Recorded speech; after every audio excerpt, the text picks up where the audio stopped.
Começa agora, Rádio Livre, na Bandeirantes. Apresentação, Diego Casagrande.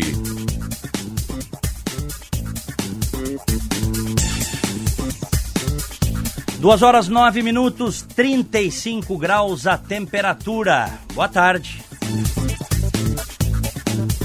Está no ar Rádio Livre de hoje, em FM pela 94,9 e AM 640. Também para o Rio Grande do Sul, Brasil e o mundo pela internet. Sintonize a Band, a Rádio Bandeirantes, no site band.com.br/RS ou pelo aplicativo Band Rádios para o seu smartphone. Uma tarde de sol, céu azul para abrirmos a semana. Está muito quente em Porto Alegre, 35 graus.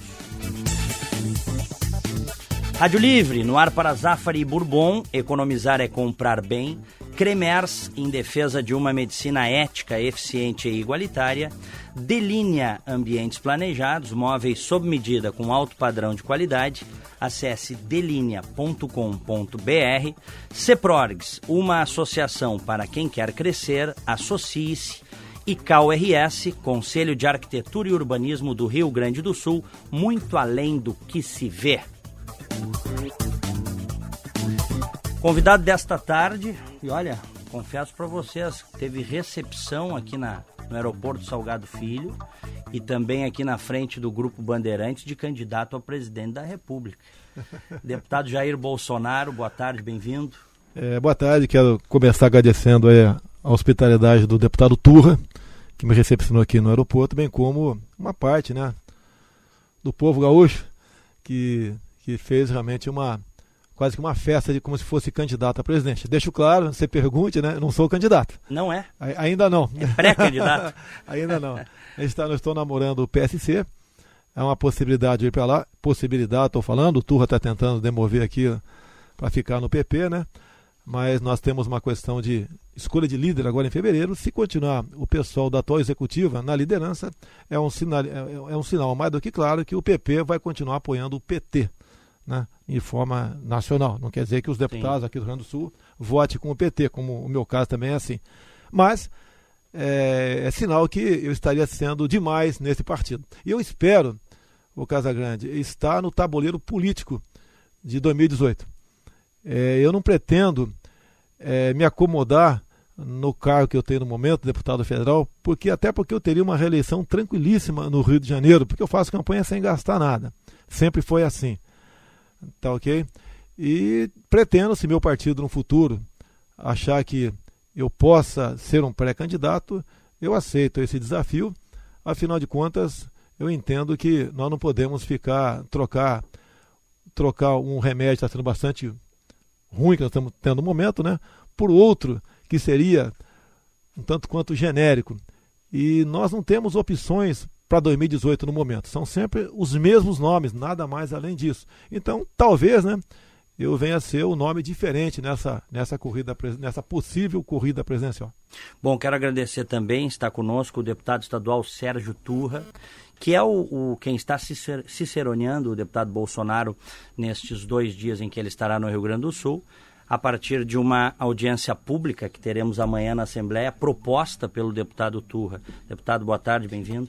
Boa tarde, Diego, boa tarde aos ouvintes, deputado Jair Bolsonaro, que nós recepcionamos no aeroporto e que uma expressiva parcela da sociedade gaúcha também recebeu ele de braços abertos no nosso aeroporto. Juventude, o povo de Porto Alegre, do Rio Grande do Sul, hoje saiu das ruas e foi para o aeroporto para ver o significado da presença do deputado Jair Bolsonaro aqui no nosso meio, para nos trazer informações, para falarmos a respeito de política, da boa política, da política feita com ética, com coragem, com posicionamento. E sem dúvida alguma, Diego, como líder do Partido Progressista na Assembleia Legislativa, como alguém que faz parte do Partido Progressista do Estado do Rio Grande do Sul e tenho orgulho disso, eu tenho absoluta afinidade com o deputado Jair Bolsonaro, inclusive com relação ao nosso partido a nível federal, que nós somos oposição do Partido Federal e também do governo Dilma. E por isso que eu fiz até um apelo já ao deputado Jair Bolsonaro para que ele possa rever essa posição, permanecer no Partido Progressista, para que a gente possa primeiro vencer essa guerra interna, para que a gente possa efetivamente fazer política no âmbito nacional como nós fazemos aqui no Rio Grande do Sul, com coerência. E coerência significa jamais apoiar o governo Dilma. Então eu acho que, Diego, para um início de conversa, é isso que eu queria dizer. Eu estou muito honrado, muito contente com a presença do deputado Jair Bolsonaro e com a receptividade que o povo gaúcho deu a ele. Cumprimento também, vai participar ao longo dessas 2 horas de entrevista, o cientista político Márcio Coimbra. Márcio, boa tarde, bem-vindo. Boa tarde, Diego. É um prazer estar aqui. Eu, durante muito tempo, fui assessor do Partido Republicano nos Estados Unidos e trabalhei com os partidos conservadores europeus, com o PP, com o presidente Aznar, trabalhei com a MP na França e estou aqui cheio de dúvidas para tirar com o deputado Bolsonaro, realmente porque ele, na minha visão, representa uma visão conservadora que eu não tenho visto no país. E a gente quer saber desse embasamento, né? Porque tanto a UMP, quanto o PP, quanto o Partido Republicano, que vivem essa onda conservadora, esses países vivem uma onda conservadora hoje, a gente quer entender o que é isso, né? Até o que é o conservadorismo? Né? Até em Portugal, agora com a eleição do presidente. Ontem ganhou a direita em Portugal, candidata à direita à presidência de Portugal. Exatamente. Então a gente quer entender o que é isso, porque o brasileiro se mostra muitas vezes conservador, muitas pessoas se dizem contrárias ao conservadorismo, e eu quero ouvir do deputado o que é o conservadorismo brasileiro. Então, né? Eu, como bom anfitrião, transmito a tua pergunta para o deputado. Está feita a pergunta, o deputado Bolsonaro. O senhor é um conservador? Eu acredito que sim, tá ok? Alguns falam que eu sou de direita e falam com a intenção, o Coimbra, de desqualificar, tá ok? Eu sou oposição ao que está aí. E, por coincidência, essa oposição que está aí nos leva à direita. E eu me considero de direita. A própria Macri aqui, uma das coisas que ele bateu aqui na Argentina foi a defesa da família. Eu acho que nem deveríamos falar em defesa da família, devia ser algo normal, assim como o oxigênio que você respira do outro lado da mesa aqui. Mas no Brasil você tem que realmente estar preocupado com isso, né? E até agora os estudiosos, os discípulos de Paulo Freire, que fazem as cartilhas, que no meu entender abrem as portas da pedofilia em nosso país, etc., estão usando um novo linguajar, né? Desejo volátil das crianças. Então, o conservadorismo, eu torço, né? Quem sou eu, né? Mas eu torço para que os republicanos ganhem nos Estados Unidos, quer seja o Ted, quer seja o Trump, tá ok? Porque o americano, eu vejo um pouquinho o Obama com um viés de esquerda. Se você estiver errado, você como cientista, me oriente até nessa questão aí. Vai mais se aproxima um pouco mais do populismo, quando a questão ali, quando ele fala em desarmamento. A minha política é revogar o Estatuto de Desarmamento e permitir que todo cidadão de bem possa ter uma arma em casa. É a defesa do currículo escolar. Essas visões, então, aqui nos levam para a direita e nos levam para o conservadorismo. E entendo, o Coimbra, que a maioria da população brasileira é conservadora. E o que eu tenho visto muito aqui nas andanças por aí? Tem muita gente que está com o título de eleitor embolorado. Ele diz, caso você venha a ser candidato, eu vou regularizar meu título e vou votar em você. Desde que, obviamente, nós tenhamos garantido aqui, o voto impresso, como foi uma proposta minha, aprovada em lei, vetada pela senhora Dilma, e depois nós derrubamos o veto. E sabendo que ela pode questionar isso dentro do Supremo Tribunal Federal, porque cria despesa, ela tem outros argumentos também para derrubar isso, caso ela queira, né? E sabemos que o Supremo é bastante simpático a ela, nós aprovamos em 2 turnos na Câmara também uma proposta do voto impresso em emenda constitucional. E está lá no Senado essa questão. Então, essa rápida pincelada aqui, concordo, sou conservador, defesa da família, né, dos bons costumes, das crianças nas escolas, que esse governo aqui tem atacado e muito essa questão, defendo a liberdade religiosa, o livre comércio, que nós aqui realmente viemos discutir, um assunto que daria quase 1 hora de debate aqui, as questões das reservas indígenas, quilombolas. Esse Brasil é nosso. Estamos num território riquíssimo. Eu costumo dizer que o Brasil é praticamente uma serra pelada só, mas estamos passando fome dentro aqui de do mar de riqueza. Deputado, só complementando a pergunta, muitos dos líderes conservadores, como José Maria Aznar, que eu citei aqui, Nicolas Sarkozy, o primeiro-ministro Cameron, do Partido Conservador Britânico, o presidente Reagan, do Partido Republicano Americano, e agora o Macri, na Argentina, todos advogam pela diminuição da participação do Estado na economia. Como que o senhor vê a economia dentro de um viés desse conservadorismo brasileiro? Você pode ver, o Cameron, quando assumiu, a carga tributária em torno de 28%, ele passou para 21%. Isso houve um incremento da economia do Reino Unido, de forma que todos ganharam. Ele passou a gastar menos com alguns poucos projetos sociais que tem lá. Começou a gastar menos também com o seguro-desemprego. Então a economia, quanto menos ela tiver na mão do Estado, melhor. Eu dou um exemplo claro, Coimbra. Se você tem aqui contigo um Rolex, um cordão de ouro, um carro caríssimo, né? Você passa, quando você sai hoje em dia num estado sem segurança, que é o brasileiro, você passa a ser um alvo, você passa a ser uma cobiça por parte de terceiros, né? E a mesma coisa aqui no Brasil. Quando você tem um Brasil aqui com mais de uma centena de estatais, riquíssimo, como o caso mais concreto agora, nossa Petrobras, passa a ser alvo de cobiça por parte da minha classe política, infelizmente. E daí, dessa forma, você acaba se metendo em confusões como o PT se meteu. Se bem que a proposta do PT não era um programa de governo, mas sim um projeto de poder. Então, com menos Estado, você acaba tendo mais tempo para administrar aquilo que caberia exclusivamente ao Estado. O senhor diria que o senhor, então, é um discípulo do professor Roberto Campos, que inclusive fazia parte do seu partido? No que tange a área econômica? A parte econômica, sim. Confesso para você que não sou um grande estudioso de economia, né? Procuro aprender um pouco de tudo e saber muito de pouco. Essa é a minha filosofia, até que estou me preparando para, quem sabe, poder entrar nesse tabuleiro político lá na frente. Mas o Roberto Campos é praticamente um bom norte para quem quer falar em política econômica em nosso país. E tem que ser assim, você pode ver. O Macri, quando suspendeu barreiras de exportação, houve uma corrida por parte do pessoal do agronegócio, em especial para o campo, para poder produzir mais, né? E tem que ser dessa forma. Hoje em dia, há poucos dias, já que nós podemos falar de política aqui, né? Eu fui surpreendido há 2 segundas-feiras, quando o senhor Geraldo Alckmin, na capa do jornal Folha de São Paulo, a notícia era verdadeira, disse que, abre aspas, né, de olho em 2018, Alckmin se aproxima do MST. Não é essa política que nós queremos para nós. Tu sabe que sem o agronegócio, basicamente, a nossa economia vai para o espaço. E quando você faz uma proposta dessa, de se aproximar ao MST e dizendo que é oposição, você está fazendo afagos exatamente naqueles que levam o terror junto ao campo.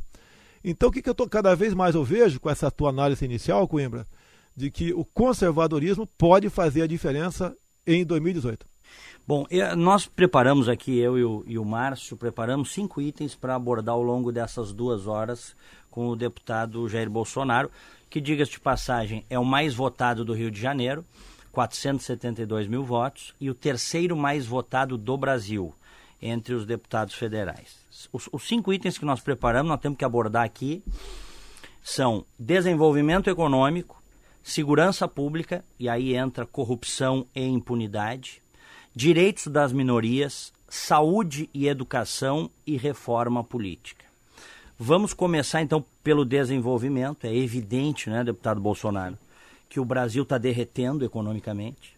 Nós encolhemos 3%, agora vamos encolher no mínimo mais 3% este ano sobre a base anterior. Uma onda de demissões também sem precedentes. Jair Bolsonaro tem proposta para o desenvolvimento econômico? O senhor já pensou, se o senhor um dia tiver a caneta na mão, tiver a capacidade, condição de montar um governo, de que maneira Bolsonaro vai encarar a economia brasileira? Olha, nós temos que deixar de ser um país hipócrita no tocante ao comércio externo. O Brasil fez uma opção ideológica com Lula e depois com Dilma, baseado aqui no Mercosul. Caso você queira fazer negócios com a Europa, com a Ásia, com os Estados Unidos, praticamente tem que pedir bênção ao Mercosul. Você pode ver, uma instrução normativa de março do ano retrasado, publicado no Diário Oficial da União, no caderno do Ministério da Agricultura, o Brasil aceitou, né, a importação de bananas do Equador. No momento, está sendo discutido, não dentro do Congresso, mas dentro do Executivo, a possível importação de maçãs da China. O Brasil assinou um acordo automotivo há poucos meses com o Equador também. Você vê, o nosso mercado automobilístico, né, passou de 4 milhões de carros por ano para 2 milhões e 400 mil. O governo ofereceu há pouco tempo atrás, eu tive com os empresariados de São Paulo, um pouco mais de 5 bilhões como linha de crédito para montadoras e transportadoras. Eles negaram, porque nós não temos como produzir mais carros, não tem mercado consumidor. E os cegonheiros não têm como também pegar o empréstimo nesse sentido a partir do momento que não tem o que transportar. E o povo acaba, logicamente, cortando o supérfluo. Nossa economia está em frangalhos. Agora, você pode ver, quando você nega acordos com outros países, né, esses acordos, caso você queira lá na frente fazê-los semelhante, você vai ter que esperar que algum país tropece. E sem isso, você não consegue entrar nesse negócio. Porque o Brasil agora está de picuinha com Israel, tendo em vista um embaixador que o governo do PT não aceita que ele venha para cá, porque ele tem uma posição clara contra os assentamentos na Palestina.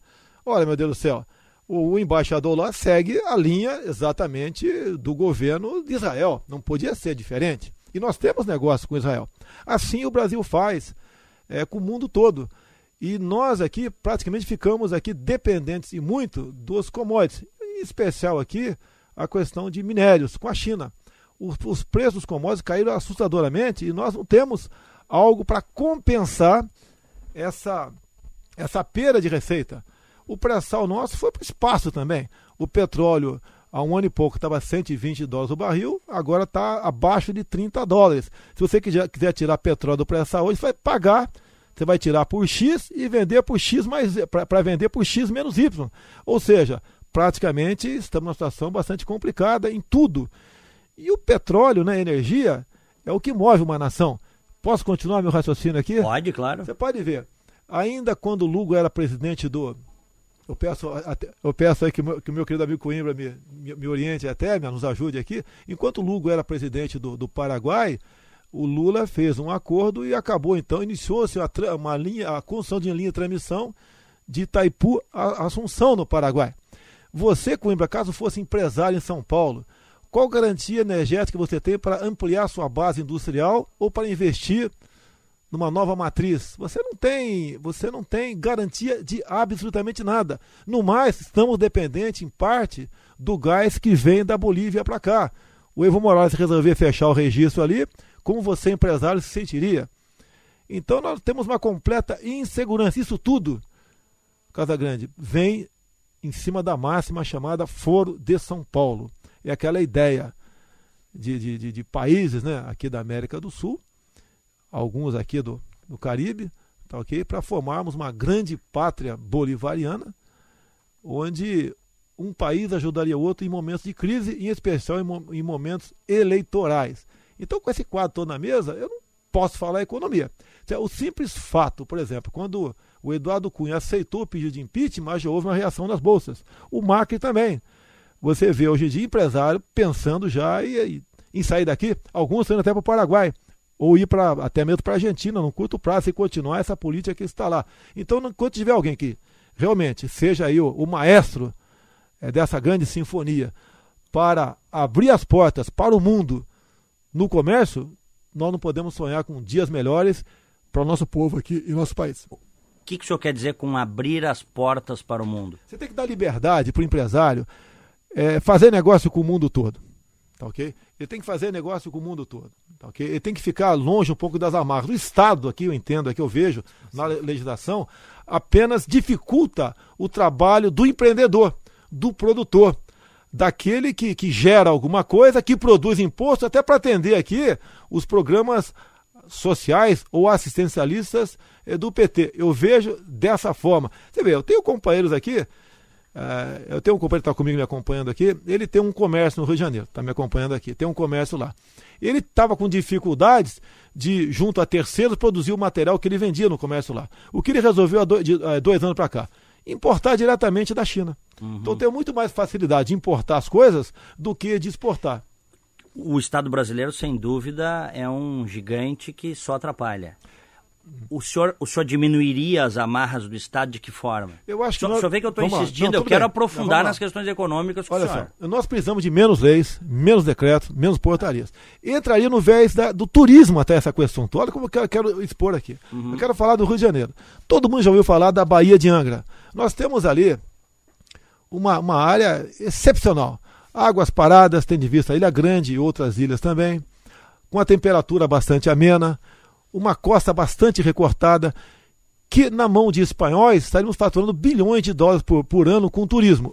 O que o Brasil fez há poucos anos? Criou ali uma estação ecológica de Tamoios. Em 29 acidentes geográficos, ilhas, parcéis, no raio de 1 quilômetro, você não pode frequentar praias dessas ilhas, você não pode parar o teu barco ali, jogar manca dentro d'água, tomar um refrigerante, conversar com a tua família, você não pode botar uma máscara, um snorkel e mergulhar. E a população que vivia disso está vivendo agora fraudulentamente do seguro defeso e outros entrando no Bolsa Família. Nós estamos nos empobrecendo. Ao invés de fazer um turismo sustentável ali. O turismo é uma receita que praticamente pouco você tem que investir para conseguir aquilo de volta. Lógico, entra aí naquela questão da segurança também que nós vamos discutir aqui. Você vai para Cancún, mas às vezes você ir para minha Copacabana no Rio de Janeiro, você fica preocupado, você não tem segurança lá. Deputado, ainda dentro dessa questão econômica, eu gostaria de saber qual é a sua posição sobre o Plano Real e as mudanças que a presidente Dilma executou na política econômica do país, criando essa nova matriz econômica. E essa nova matriz econômica, ela consiste basicamente em aumento da presença do Estado na economia. E muitos dizem, inclusive eu acredito, que é o grande problema hoje que a gente vive na nossa economia. Ela vem dessa nova matriz econômica e dessa quantidade de estatais que são criadas para alimentar partidos políticos e que alimentam os partidos que estão no Congresso, via corrupção. A gente vê aí os casos do Petrolão, a gente vê o Mensalão, ainda tem o Eletrolão, BNDES, a gente desenrola e nunca termina, né? Eu queria saber a sua opinião. Caso o senhor fosse presidente da República, o que o senhor faria com essa nova matriz econômica? Olha, não são só estatais, você vê hospitais públicos que não funcionam. Aqui, por exemplo, eu acredito, tenho certeza, né, que você deve ter aqui centenas de filiados ao PCdoB dentro do hospital. Então, o critério para você botar a gente para dentro, assim são em outros partidos, outros estados também, é a filiação político-partidária. Então, praticamente nada funciona com esse estado absolutamente grande. O Plano Real de Itamar Franco, eu estava lá, até eu quero falar um pouquinho da questão militar do Plano Real, né? Ele é de 1 de fevereiro de 1994, quando criou-se a URV. A inflação de 1 de janeiro a 28 de fevereiro foi 97%. Esse valor foi expurgado da remuneração dos militares das Forças Armadas e também dos servidores, o pessoal do Executivo. Então começou com um brutal arroxo que não foi tão drástico assim no tocante ao servidor público do Legislativo e Judiciário, porque eles tinham um adiantamento salarial, nós não tínhamos. Então começou por aí. Agora, o Plano Real foi muito bem feito. Tivemos depois uma inflação em URV em torno de 30%, que também foi para nós servidores públicos do Executivo ali, incluído militares e servidores civis, também foi expurgado de nós, mas depois tivemos uma época de glória no tocante à ilha. Entendo que o governo FHC privatizou mal a Vale do Rio Doce, da forma como ela foi privatizada foi péssima, em torno de 4 bilhões de reais. E logo depois ela começou a faturar mais de 50 bilhões por ano. Hoje ela está apresentando sinais de desgaste, a questão da Vale do Rio Doce. Não falaria jamais em você estatizá-la, mas não podemos, por exemplo, continuar exportando nióbio a preço de minério de ferro. O senhor é a favor da privatização da Petrobras? Olha, eu sou a favor da despetização da Petrobras. O primeiro momento é esse. Se você quiser privatizar a Petrobras, eu me desculpe, talvez nós dois possamos comprá-la. Desculpa a ironia aqui, tá ok? E não é dessa forma que você vai desfazer-se de um patrimônio monstruoso como esse aí. Primeiro tem que ser despetizado. A maior desgraça que existe é petizar uma empresa qualquer. Deixa eu ver se eu entendi. O senhor criticou a privatização da Vale, a forma como foi feita. Sim. Mas o senhor não seria contra vender a Vale? Não, porque a Vale naquela época era um cabidão de emprego Não ineficiente. há dúvida, mas você pode ver. Vamos falar um pouquinho do Nióbio, então, que está nas mãos dele também. O senhor tem batido nisso nós temos muito, 4, né? Hoje em dia, de Catalão, saem 4 composições diárias, de 40 vagões cada uma, que não é exportada com o nome de Nióbio. O que eu levantei até agora, isso é um segredo de Estado. Estamos aqui, às duras penas, conseguindo informações concretas a esse respeito, até porque... O Turra sabe disso, eu não tenho o direito de errar, nós erramos, mas não tenho o direito de errar, que a borduna vem forte em cima de mim. O que eu levantei até agora é que o nióbio é exportado como liga de ferro. Você pode ver, nós temos praticamente 98% das reservas do mundo, o restante está no Canadá.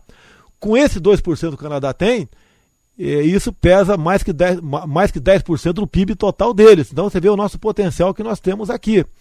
Então essas questões, quando você fala da forma de privatizar, tem certas coisas que você tem que ter a participação do Estado. Agora, tem que ter um governo que não fique cedendo a pressões políticas pensando em se perpetuar no poder. Esse que é o grande erro. Você tem que dar um troco a eles.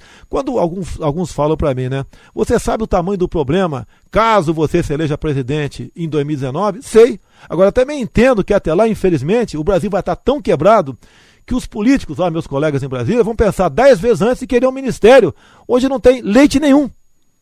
Esse é o problema que nós temos. Agora, o Lula, por exemplo, quando chegou, surfou na onda ele do Itamar Franco, o PSDB levou a contento, no meu entender, a questão do Plano Real avante. Agora, quando o Lula assumiu, ele optou para a roda da economia, né, que ela devia girar em função do consumo. E daí, então, ampliou aqui as questões de empréstimos. Hoje em dia, mais de 80% dos servidores civis ou militares, por exemplo, que têm empréstimo junto a essas instituições financeiras, estão endividados. E você pode ver, o governo agora quer deixar como segurança, né, como seguro desses futuros empréstimos, o fundo de garantia. Isso está sendo discutido, ou seja, o endividamento do endividamento. Aí entra numa questão mais grave ainda. Povo pobre vai chegar a um ponto tal que ele vai estar empobrecido de tal maneira que só vai sobrar para ele o quê? A questão dos programas assistencialistas. E na questão da Petrobras que o Márcio abordou, o senhor hoje não privatizaria? Porque ela vale muito pouco. Eu entendo que... Mas o senhor em tese, o senhor é a favor ou contra privatizações? Eu sou a favor da privatização. A favor? Sou a favor, sim. O que o senhor privatizaria, por exemplo, hoje no Brasil? Você tem mais de uma centena de estatais. Mas cite meia dúzia para mim. Muita coisa você pode privatizar. Você vê, quando você fala em Ministério das Cidades, por que você não manda dinheiro diretamente para o prefeito aqui de Porto Alegre decidir parte do problema habitacional dele? Por que tem que ser um acordo com o governo, o prefeito, o governo, onde só aí 20% vai embora em tocante à burocracia? Então, essa questão, voltando aqui à questão da Petrobras, hoje em dia, você vender a Petrobras com o preço do petróleo que está aí, você vai praticamente entregar a Petrobras como você entregou a Vale do Rio Doce. Praticamente entregou a Vale do Rio Doce. Agora, eu entendo que esteja havendo uma forma de dumping, vamos assim dizer. O que o americano fez? Ele começou a produzir petróleo e gás no xisto. Ele agora suspendeu o embargo com o Irã. De imediato estão entrando 500 mil barris de óleo por dia no mercado. E o Irã, rapidamente, esse ano mesmo, vai passar de 1 milhão de barris por dia. E além de outras fontes de energia que estão aparecendo pelo mundo, nós estamos ficando para trás. O petróleo vai lá para baixo. Nós optamos aqui a exploração do pré-sal, por exemplo, caso a empresa quisesse explorar, 30% dos meios para explorar tem que vir da empresa nacional. É um produto caríssimo e de qualidade nem sempre recomendável. Então a questão da Petrobras é uma questão que, se você agora entregar de qualquer forma para o capital externo, pode daqui a pouco tempo o preço aumentar e você vai ficar refém dentro de um mar de energia que é o petróleo que nós temos, que é uma das maiores reservas do mundo. Por exemplo, bancos estatais, o senhor privatizaria ou não? Você tem que privatizar porque, olha só, serve para quê os bancos estatais, basicamente, né? Da forma como eles são loteados, as suas diretorias, acomodamento político, nada mais além disso. O senhor privatizaria o Banco do Brasil e a Caixa Econômica Federal? Acho que você pode pensar em privatizá-la assim, você pode discutir isso aí. Podemos, lógico, você pode até mudar de ideia, né? Mas hoje em dia eu estaria propenso a dar um sinal verde para a sua privatização. Perfeito. Olha, uma posição corajosa. O deputado nos parece aqui um defensor do Estado mínimo e do conservadorismo moderno europeu, né? Até porque a esquerda aqui não deu certo no mundo todo e não está dando certo aqui. Nós temos que esperar chegar onde? Bater no fundo do poço, que vai ser o chorume para tomar uma decisão. E os países mais desenvolvidos do mundo podem até ter bancos estatais, mas não são os maiores. Os maiores bancos, estou ficando só nesse exemplo, eles são privados, porque é a pujança do mercado, né? Agora, o senhor defende muito o regime militar, né, deputado Bolsonaro? Olha... E os militares brasileiros, ao longo de 20 anos, foram estatizantes. Esta é uma crítica que boa parte da sociedade faz, que os militares brasileiros, ao invés de liberar a economia, a exemplo do que aconteceu em alguns países, estatizaram a economia brasileira. Eu complemento, Diego, a tua pergunta, salientando de que nós tivemos nos governos militares alguns governos que privatizaram, que trabalharam numa condição muito mais racional da economia e outros de forma mais estatizante. Se compara muito, por exemplo, o governo Geisel na área econômica com o governo Dilma. Né? E eu acho que isso complementa a tua pergunta. Queria saber do deputado se o deputado defende a economia que foi feita, o processo econômico que foi feito no governo Geisel ou o processo econômico que foi feito no governo Castelo Branco com Roberto Campos, por exemplo. Olha, o regime militar, ele praticamente foi os 5 presidentes, né? Um foi quase uma continuidade do outro. Nós fomos que mais, não é estatizamos, mas criamos estatais também. Mais criamos. O governo que mais fez obra em toda a história do Brasil. Eu costumo dizer que sem a obra dos militares o Brasil não existiria. Agora, as estatais, tínhamos lá muitos militares estatais, sim, tinham, mas você pode ver, raramente você encontrava um militar que tivesse enriquecido.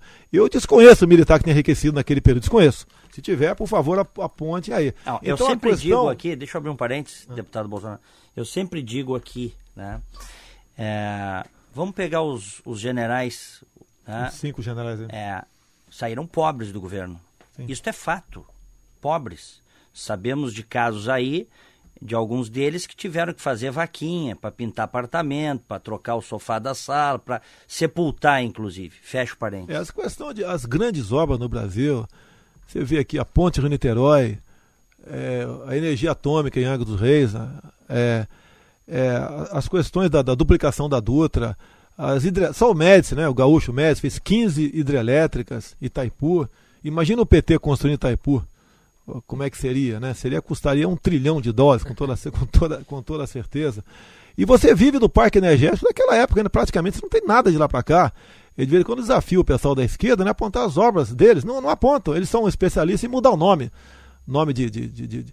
de obras públicas, tira o nome Médici, Castelo Branco, Costa Silva, e para botar o nome de pessoas que queriam nos comunizar no passado. Então o período militar foi, na questão econômica, foi um sucesso absoluto. Na questão de direitos humanos também, que esse pessoal... Mas hoje o senhor faria diferente na questão econômica. O senhor teria uma visão liberal da economia. Sim, é lógico. Diferente do que foi naquele tempo. Me parece muito parecido com a visão do general Castelo Branco. Quando você privatizava ou criava novas empresas estatais, aquela pessoa que ia lá para dentro, né, para gerir aquilo, não ia por indicação política. Longe disso. Ele tinha um compromisso. Ele tinha responsabilidade. E o Brasil realmente cresceu em muito. Nós passamos da 49ª para a 8ª economia do mundo. Nós criamos o Proálcool. Não há 2 crises enormes do petróleo. Nós criamos o Proálcool. A um dado momento, 95% dos carros aqui de passeio eram movidos com essa energia. Então, enfrentamos desafios e nós sobrevivemos. E muito. Hoje em dia, eu acho que a grande receita que o Brasil pode ter é na questão mineral, não só no nióbio.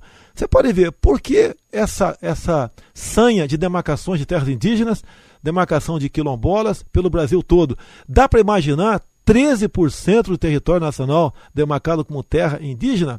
E nós estamos na iminência de ver essas grandes reservas se tornarem independentes. Você pega, por exemplo, a reserva em Yanomami, equivale a 2 vezes a extensão do estado do Rio de Janeiro. para 9 mil índios. Agora juntaram a ela a Raposa Serra do Sol. Ficou valendo pouco mais que 3 vezes o tamanho do estado do Rio de Janeiro, para aproximadamente 15 mil índios. E ali nós temos aqui as reservas minerais que praticamente não existem no mundo todo. Nós somos a última fronteira. E que o senhor faria no caso das reservas já demarcadas? Olha só, você tem que desmarcar essas reservas aqui. Elas foram demarcadas ao arrepio da Constituição. Por quê? A Constituição é bem clara, que quem demarca a terra indígena é a União. E quando se fala em União, é executivo e legislativo. Ela foi demarcada de forma unilateral pelo Poder Executivo. O Collor de Mello, quando assumiu o governo no Brasil, a sua primeira ida aos Estados Unidos, quando voltou, mudou o ministro da Justiça e acabou, então, assinou-se a portaria que começou a demarcar a reserva Yanomami, a área mais rica do mundo, em todo e qualquer tipo de minério que você possa imaginar. E o índio não sobrevive naquela área toda, sabe por quê? Tem minerais radioativos ali que não tem qualquer vida humana naquele solo, mas foi demarcado como terra indígena. Foi demarcado na mão grande. Na mão grande. Então nós temos como desmarcar isso. E lógico, você vai ter um problema internacional enorme. Como administrar isso daí? Você vai chutar aí a canela do rinoceronte? Como você vai administrar isso aí? Eu acho que dá para a gente conversar sobre isso aqui no Brasil, fazer algumas parcerias internacionais, tá ok? Você pode ver, por que o Brasil não faz uma parceria com o Japão para explorar a biodiversidade em reservas indígenas? Que mal ocasionaria àquela região esse tipo de acordo? Nenhum. Vamos continuar em seguida. Tem agora 2:45 o Bandeirantes Online e já voltamos conversando com o deputado Jair Bolsonaro.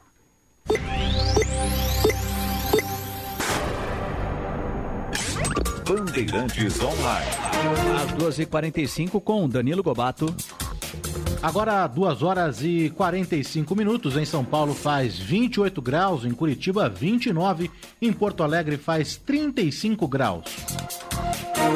A solução para a crise passa por uma nova postura da presidente Dilma Rousseff.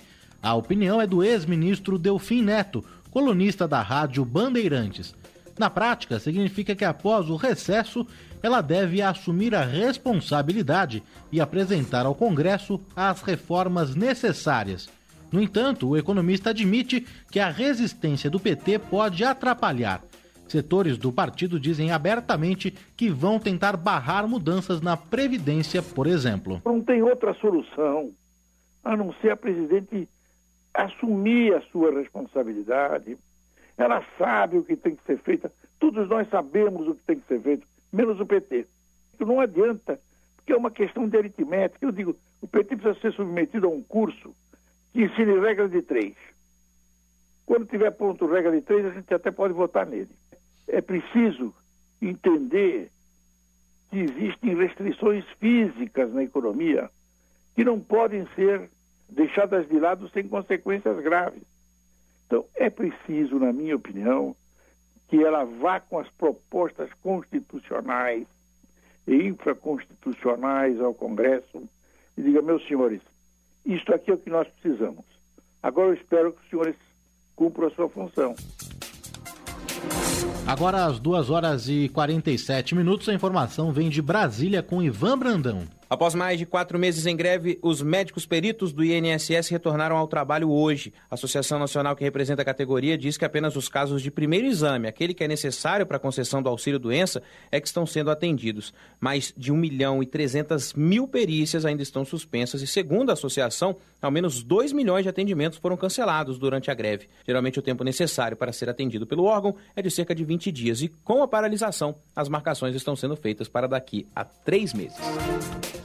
Agora o destaque do Rio de Janeiro com Francine Augusto. A família da auditora fiscal Mariana Perdomo, de 33 anos, que morreu em consequência de uma parada respiratória, acusa o plano de saúde Unimed de negligência no atendimento. O caso aconteceu há uma semana. Mariana deu entrada em uma unidade de pronto atendimento na zona oeste do Rio por volta de 11h30 da manhã, em decorrência de um desmaio repentino. Os médicos solicitaram a transferência imediata para a UTI. A família fez contato com o plano de saúde. Depois de esperar por 8 horas, a auditora morreu e a ambulância disponibilizada pelo plano chegou ao local meia hora depois da morte.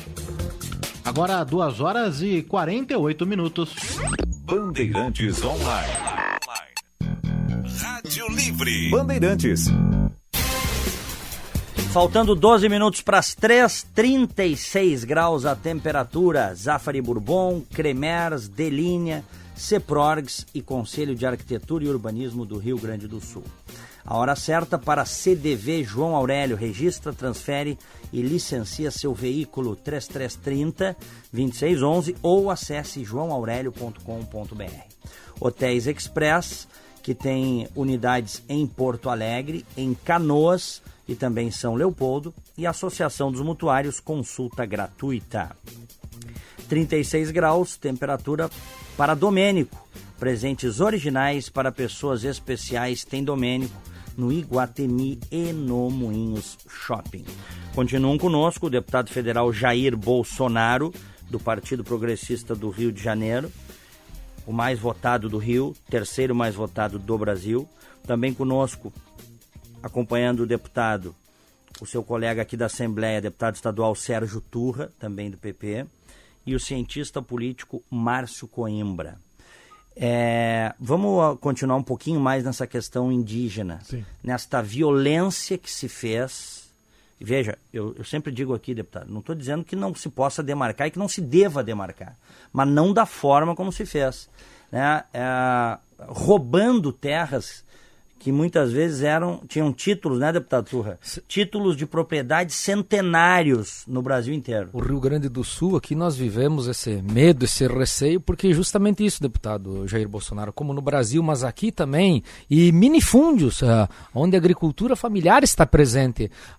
Essa situação das demarcações de terras indígenas agora se alastrou de um jeito que qualquer canto, e se a gente for pensar assim, o Brasil é dos índios. Então, inclusive aqui no estado do Rio Grande do Sul, está tramitando na Assembleia Legislativa um projeto de lei com muita chance de ser aprovado que impede a demarcação de terra indígena a partir de alguns módulos rurais, que é para garantir. Nós estávamos falando aqui de desenvolvimento, de economia, gostei muito, e vai vir ao encontro do que eu estou dizendo, o que o deputado Bolsonaro estava falando, o agronegócio expandindo, que eu acho que é uma das riquezas do Brasil, também explorar o campo de cima, não o campo do pré-sal. E o produtor não tem a menor segurança jurídica. Ele não sabe se aonde ele está, ele fica. Onde ele está há anos, há gerações. Então isso realmente, deputado Jair Bolsonaro, nós concordamos e nós precisamos reforçar essa posição. E ela não é contrária a ninguém. Ela não segrega, não discrimina. Ninguém está aqui contra índios, contra quilombolas. Mas a gente precisa ser racional. Importante. O deputado disse que estas demarcações que foram feitas, boa parte delas ao arrepio da lei, o senhor disse que o senhor vai desfazer as demarcações. Você pode questionar o Supremo Tribunal Federal nesse sentido. Eu não posso dar uma canetada e mandar para o espaço tudo isso daí. Então, inclusive, quando estava demarcando a Raposa Serra do Sol... Mas o senhor pode fazer também emendas constitucionais revogando, não pode? Não, mas olha só, não vão andar no Congresso. Não vão andar. Não é por ser minha, não. Por ser quem quer que seja, não vai andar. A esquerda é radicalmente contra essas demarcações de terra indígena. Até bom que o Coimbra aqui, presta atenção, não sei se você já tomou conhecimento, né? Eu não sei qual outro passo que deu aqui agora na França, né? Lá em Paris, esse grande encontro aí do clima, do meio ambiente. Nós temos aqui, está sendo debatido nesses eventos, uma questão chamada AAA, ou seja, Andes, Amazonas, Atlântico. É um grande corredor ecológico que varia de 50 km a 150 km a sua largura, perfazendo um total de 136 milhões de hectares. Então pega toda a região amazônica, deixa ali fora aqueles países do norte aqui, deixa países do norte fora, bem como as três Guianas deixa fora também, entra quase toda a Amazônia. Isso aqui, o pretexto de demarcar esse grande corredor ecológico aqui é de deter mudanças climáticas para o mundo, ou seja, estamos na iminência de perder a soberania da Amazônia. A calha norte do Rio Solimões e Amazonas poderá ser totalmente uma grande parque, uma grande reserva mundial, pela nossa incapacidade de gerir esta região. Voltando aqui para o Turra aqui. Eu quero dar um exemplo concreto, Turra. Eu sou do Rio, citar um caso de São Paulo agora aqui, porque o Brasil somos todos nós. Você pega ali o Vale do Rio Ribeira. Quando você vai para São Paulo de carro, entre Curitiba e São Paulo, você pega o Vale do Ribeira. Uma cidade de Miracatu, é muito conhecida, porque há muito acidente automobilístico naquela região ali. Ali, a questão de 10 anos atrás, não tinha índio ali. Apareceram os índios, foi demarcada uma pequena reserva indígena. E agora, eles estão requerendo a ampliação dela. Mais de 100 famílias estão sendo atingidas. A mesma coisa, agora você vai ali para Eldorado Paulista, Vale do Ribeira. Você vai para o quilombola do Abobral. Então, quilombola então, tem a ver com afrodescendentes.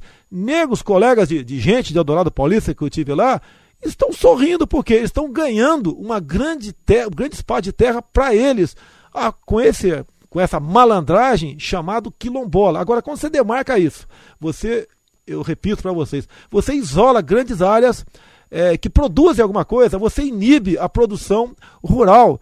Você cada vez mais vai sufocando o nosso agronegócio, vai impedindo que o Brasil se consolide. E teria muito a falar para vocês. Você pode ver, o que despertou a indústria de demarcação de terras indígenas, na verdade, foi uma boa decisão tomada lá atrás pelo governo Sarney, quando resolveu criar o projeto Calha Norte, onde pontuava nas fronteiras os pelotões de fronteira do Exército Brasileiro, que serviria então de polo de colonização para futuras cidades, de modo que você viesse a consolidar a fronteira norte do nosso país. O primeiro mundo, vendo isso, junto com políticos aqui, que não tem qualquer amor à pátria, acabaram aqui aceitando a política da indústria das demarcações de terras indígenas. E temos hoje em dia, lá no Amazonas, né, uma quantidade enorme de pessoas vivendo na pobreza, mas na verdade em cima de uma serra pelada. Deputado Bolsonaro, vamos voltar um pouquinho à questão econômica, à questão tributária agora, né? Boa, mas... Questão tributária é uma das que mais causa problemas no Brasil hoje. Os nossos empreendedores, pequenos empreendedores, são aqueles que mais pagam impostos, são aqueles que têm os seus negócios todo dia sofrendo a presença de fiscais que lhe aplicam multas, e é a base da nossa economia. A gente sabe que, não, como dizia a primeira-ministra Thatcher, não existe dinheiro público, existe dinheiro dos pagadores de impostos. Né? Que não aguentam mais pagar imposto. Que não aguentam mais pagar imposto. E o brasileiro não aguenta mais pagar imposto. O senhor aqui disse que é pela diminuição da presença do Estado na economia. Nós sabemos que o presidente Fernando Henrique privatizou, mas não baixou impostos. Ou seja, diminuiu o peso do Estado na economia, e os impostos aumentaram. Aumentou a carga tributária. Eu gostaria de saber qual é a sua opinião. A carga tributária hoje está do tamanho que deveria ser, ou a gente deve voltar a uma carga tributária menor? Eu lembro que o único presidente que diminuiu a carga tributária recentemente no país foi o presidente Collor. Né? E eu queria saber a sua opinião. O senhor é a favor de diminuição da carga tributária? Como isso pode ser feito no Brasil hoje? Vamos supor, Coimbra, que você tem uma dívida com a agiota aí, outra com o banco. De modo que só o juros está consumindo praticamente todo o seu salário. Você vai ter que chegar para esses dois e falar, olha, vamos dar um refresco aí, porque eu vou acabar ou fugindo ou vocês me matam. É a situação do Brasil atualmente. A taxa Selic 14%. Então quem tem papéis do governo atrelado aos 14%, cada 1% a mais na taxa Selic equivale a mais 20 bilhões por ano que o Brasil tem que pagar. No total, nós pagamos de juros, amortizações, etc., quase R$1 trilhão por ano. Eu entendo que o banqueiro tem que ganhar dinheiro e defendo esta linha, afinal de contas, sou capitalista. Agora, temos que chegar neles e conversarmos. Não dá para pagar tanto, porque ou o Brasil quebra, o que fica pior para todo mundo, tá ok? E não fugiremos desse caos aí. Você tem que negociar com o sistema financeiro brasileiro. Caso contrário, você não tem como sair dessa situação. Isso é importante. Negociar como? Você tem que sentar-se, né, ao lado de uma mesa e discutirmos essa taxa. Por exemplo, a justificativa do governo de 14% para combater a inflação. Sim. Esse remédio não é aplicado em nenhum lugar do mundo. Perfeito, se fosse assim, um americano agora que passou para 0,25%, teria uma inflação altíssima. Mas a taxa é do Banco Central. A taxa do Banco Central. Banco Central, que arbitra a taxa de juros. Mas a taxa básica de juros. Sim. E quem emite título e que acaba endividando o país é o próprio Estado brasileiro, é o governo. Aliás, o atual governo mais do que sextuplicou a dívida pública, o atual grupo. Mas quando o senhor diz negociar... Como é que vai negociar com? É como eu falei pro Coimbra aqui, ele tem dívida ali com a agiota, com o banco, etc. Ele vai quebrar, ninguém vai ganhar nada dali para frente. Se o Brasil quebrar, todo mundo perde. E estamos na situação, o endividamento é enorme do Brasil. Eu tenho que buscar uma saída para isso. Essa taxa Selic, por exemplo, não pode continuar nesses 14,25%, que só aí são 280 bilhões por ano, quase 1 bilhão por dia, que vai para essa finalidade. Tem que diminuir isso aí. Agora, olha só, o que eu entendo, quando se fala em pobre no Brasil, que é bom para ganhar voto, mas não resolve o problema, né? O pobre não sabe, o pessoal fala, o pobre não sabe o que é Selic, isso interessa para quem investe em bolsa. Não é verdade. Quando a taxa Selic está lá em cima, quando ele vai comprar a sua geladeira na Casa Bahia, ele vai pagar um preço mais alto, por uma prestação mais alta para aquela geladeira. Ao ele pagar uma prestação mais alta, ele tem menos dinheiro no bolso, e daí o que acontece? Com menos dinheiro no bolso, o governo quer conter o consumo para diminuir a inflação. Só que o brasileiro não tem onde cortar mais. Ele não tem como, se ele está comendo aqui 100 gramas de arroz por dia, não dá para passar para 90 gramas. Nós chegamos a esse ponto. Então essa negociação que tem que ser feita. Fora isso, nós temos o caos pela frente. Ou vamos continuar empurrando com a barriga esse problema, onde todos nós cada vez sofremos mais, e mais do que isso, atingiremos o objetivo da esquerda brasileira, que não é diferente da esquerda mundial, né? A igualdade. A igualdade, eu costumo dizer que existe em duas situações, no cemitério ou na miséria. Estamos partindo para a igualdade na miséria com essa questão econômica, onde o Brasil não tem coragem de chamar os banqueiros e conversar. Isso não é calote, é até para evitar um calote. E como o Casagrande você diz aí, nós temos que parar de emitir papéis. Você pode ver, quando você faz o orçamento, você tem um percentual ou um volume, né, para você aplicar nas diversas áreas, quer seja lá saúde, educação, defesa. Agora, no tocante à dívida, juros, está aí aberto. Você aumenta a taxa e você paga lá na frente. Isso que não pode continuar acontecendo. Fora isso, não tem como você buscar um Brasil melhor. Deputado, o senhor está falando que as famílias não têm onde cortar mais. A presidente Dilma diz que o governo não tem onde cortar mais. O senhor acha que o governo não tem onde cortar mais? E se o senhor fosse presidente, o senhor cortaria? E o senhor diminuiria impostos depois de cortar essa quantidade de ministérios e cargos comissionados que tem em Brasília? Você, nesses 22 mil cargos comissionados, 20% de cada um desses comissionados vai para o partido. Está no estatuto do PT. É uma fonte de receita do PT muito grande isso aí. Eles não vão diminuir isso daí. Você pode ver, quando o Supremo decidiu aqui botar um ponto final no financiamento privado de campanha, hoje tem uma matéria grande no Globo, que para mim não é novidade, que eu acompanho isso na Câmara, dizendo que a forma como está aí, você vai beneficiar os candidatos que têm dinheiro ou os que têm poder, no caso, o governo federal.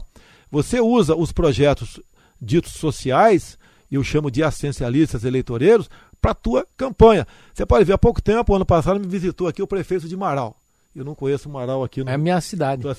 O que ele me disse lá, e tinha um folder que mostrou para mim, ele tinha uns 300 aproximadamente que recebiam Bolsa Família no seu município. Diminuiu. Ele com os teus funcionários, foi na casa de todo mundo, 1/3 de imediato pediu para sair do Bolsa Família. Por que pediu para sair? Chegava na tua casa, ô Coimbra, e você tinha uma casa, você tinha um carro, a tua esposa estava empregada, você estava de forma fraudulenta no Bolsa Família. Então, a proposta inicial foi a seguinte: pede para sair ou te denuncio do Ministério Público. 1/3 foi embora. Outro 1/3, o Turra, ele conseguiu botar no mercado de trabalho e ficou apenas com 1/3 ganhando isso aí. Então, o Bolsa Família hoje em dia, quando você fala de diminuir impostos, né, você tem que diminuir. Até porque você pode diminuir quase que automaticamente, cortando aqui a fraude e a falta de necessidade. É comum em auditorias por aí você encontrar centenas de vereadores recebendo Bolsa Família. Centenas.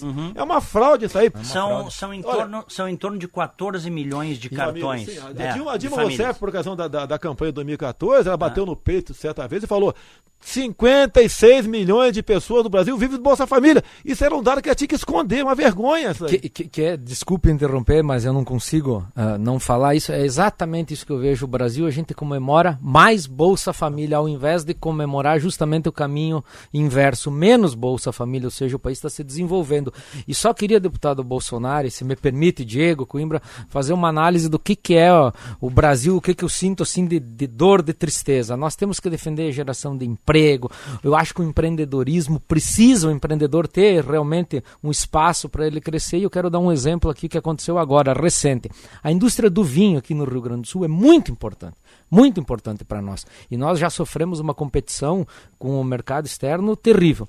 Agora, o IPI do vinho saltou de 73 centavos para 10% o preço da venda da garrafa. O que nós estamos fazendo? Nós estamos nos matando, acabando com o nosso produto, acabando com a oportunidade de centenas de milhares de pequenos produtores. Isso não é inconcebível. É inconcebível, e esse é o país que a gente vive. O país que quem está nos governando diz que defende o trabalhador, mas defende o trabalhador desrespeitando quem gera oportunidades de emprego e de renda.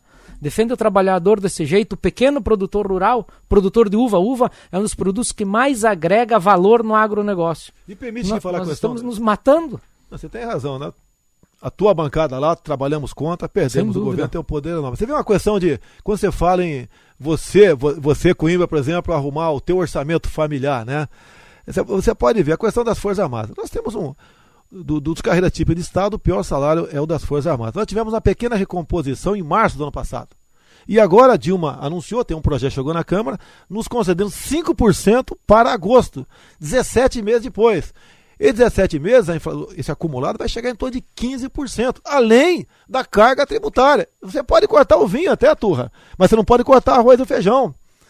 Tá ok? Nós não temos, o trabalhador brasileiro não tem onde cortar mais. A serra não pode cortar o vinho, não, viu? Não, você pode cortar o consumo. Sim, eu sei, mas eu digo, na Serra Gaúcha não pode, não. Como, por exemplo, eu tive em Manaus. Mas eu entendi, eu tô fazendo uma brincadeira. Eu tive em Manaus há poucas semanas. Praticamente 70 mil funcionários da Zona Franca foram demitidos. Por quê? Basicamente a Zona Franca produz supérfluo. Você fica sem a geladeira, mas você não fica sem o arroz. Você fica sem o vinho, mas não fica sem o feijão. Nós estamos nos empobrecendo. As pessoas não investem mais nesse setor. E você, quando fala em exportar, a mão de obra do Brasil é uma das mais caras que existe aqui. Olha uma deixa, agora estou dando para a esquerda raivosa vir para cima de mim, né? Como houve a questão que falaram que eu disse que defendia que a mulher ganhasse menos do que o homem. A classe empresarial tem dito para mim, aqueles que empregam, o trabalhador mais cedo ou mais tarde vai ter que decidir menos direito e emprego ou todos os direitos e desemprego. É a sinuca de bico que nós estamos chegando. Porque é bom, por exemplo, o sindicato, quando o cara tem uma estabilidade no emprego, como servidor público, como um sindicato mais forte, que são das montadoras, mas dos demais, não. E nós temos que defender o emprego. O emprego está relacionado com tudo, a questão de saúde. O senhor está dizendo que é a favor, então, de flexibilizar direitos trabalhistas? Olha, eu estou dizendo que o empregador tem dito isso para mim. Não, mas eu não estou fazendo um juízo de valor, eu quero saber se é isso. Você não pode falar... Para garantir o emprego. Para garantir o emprego. Você vai ter um comissionado. O Turra deve ter comissionado no seu gabinete. Ele manda embora, olha que ele bem decide, como eu tenho no meu gabinete também. Tá ok? Então, essas pessoas não têm fundo de garantia, por exemplo. E estão sobrevivendo. É o que eu digo, né? Muitas vezes você quer pagar, por exemplo, um empregado R$3.000 por mês, vamos supor. Daí você fala, não, eu tenho que pagar para ele fundo de garantia. Passa para R$2.500. Eu tenho que pagar também o 40% de multa do fundo de garantia. Passa para R$2.000. Eu tenho que pagar seguro, não sei o que lá. Tenho que pagar valor. Você paga o salário mínimo pro cara. Eu prefiro hoje estar ganhando R$2.500 por mês do que no papel estar ganhando 2, na prática 1.000, para usar o meu fundo de garantia, se é que o empregador repassou aquilo no futuro, para usufruir num atendimento médio futuro, dada a minha idade. Você vê... Isso valeria algo similar, na sua opinião, para a área pública, deputado Bolsonaro? Vamos lá. Eu bato muito aqui no programa que algumas áreas da atividade pública não deveriam ter estabilidade. Áreas de Estado... né? Policiais, juízes, promotores, etc. Sim. Outras áreas, como por exemplo motorista de secretaria, ascensorista de parlamento, atividades dessa natureza, o Estado poderia ter a liberdade de demitir, sobretudo para fazer gestão em caso de crise. Eu quero saber a sua opinião sobre isso. Você pode ver, nas Forças Armadas, você tem essa questão aqui. Você tem hoje em dia, não só aquele sargento do Exército que prestou concurso, cursou a ESA, e depois segue a carreira dele, até subtenente, alguns até capitão, e tem aquele também que é o sargento temporário, assim como tem o tenente temporário também. Qual o objetivo disso daí? É não onerar a folha de nativos lá na frente. E você, Casagrande, você vai ser sargento temporário, tenente temporário, se houver interesse para você, você não é obrigado a ser isso daí. Então, inclusive, é muito bom essa questão, porque nesse espaço de tempo, no máximo 8 anos que o elemento pode ficar lá, ele tem como fazer a tua faculdade, fazer um curso técnico, e vai ser alguém produtivo em outra área no futuro. Nós não podemos ter um exército de soldados com 50 anos de idade. Então, por isso que existe realmente essa temporalidade das Forças Armadas. Acredito que na área produtiva nossa, você podia fazer exatamente a mesma coisa. Agora, não podemos esperar, pelo menos nas Forças Armadas, são raros os casos, o apadrinhamento político lá dentro. O serviço público, você poderia ter esse apadrinhamento político, como parece que tem um hospital público aqui, federal, aqui que tem 300 comissionados do PCdoB lá dentro. Daí não vai funcionar mesmo. Bom, eu vou ao intervalo comercial e vou deixar uma pergunta para o senhor aí para o próximo bloco, para a gente já abrir o próximo bloco, deputado Bolsonaro. Nas redes sociais, muito se diz que a cúpula do Exército Brasileiro bolivarianizou. Virou petista. Eu quero a sua opinião em seguida, se verdade ou mentira. Já voltamos. Rádio Livre. É Rádio Bandeirantes. Esporte em debate. Informações do seu clube. Entrevistas e bate-papo. De segunda a sexta, às 8 da noite. Com José Aldo Pinheiro. Bandeirantes. Você sabia que ao vender seu veículo deve informar ao Detran para evitar multas que não são suas? E evitar responder processos judiciais que não são seus? O CDV João Aurélio cuida de tudo isso para você.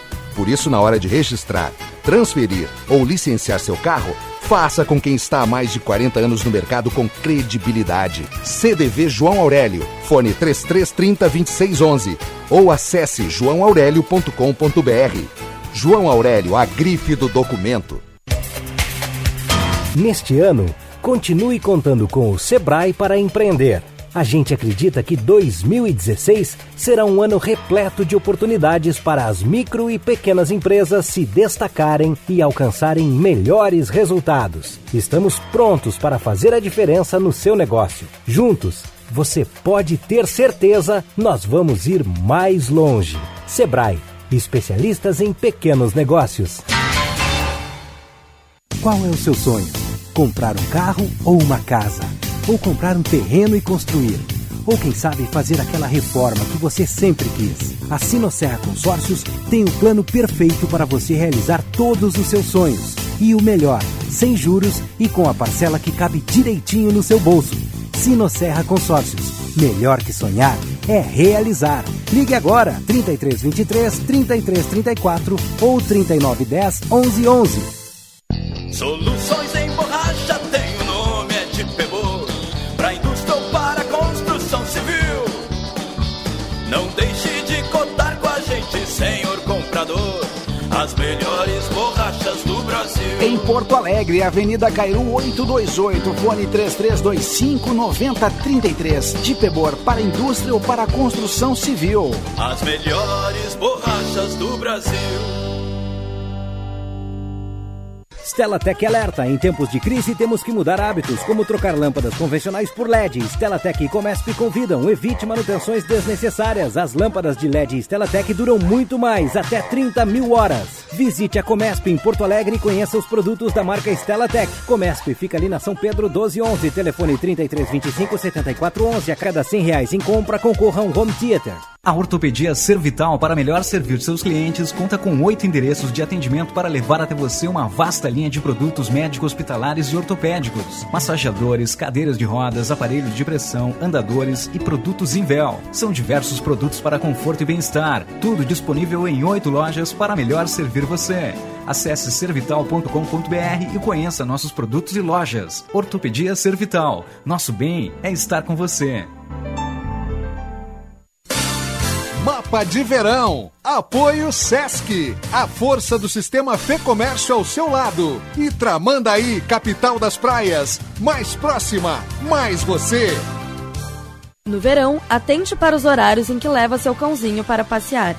Em horários de sol forte, a temperatura do piso nas calçadas e ruas fica muito elevada podendo causar graves queimaduras nas patas do seu animal de estimação. O início da manhã e o final da tarde são os melhores momentos para passeios. Rádio Livre. Bandeirantes.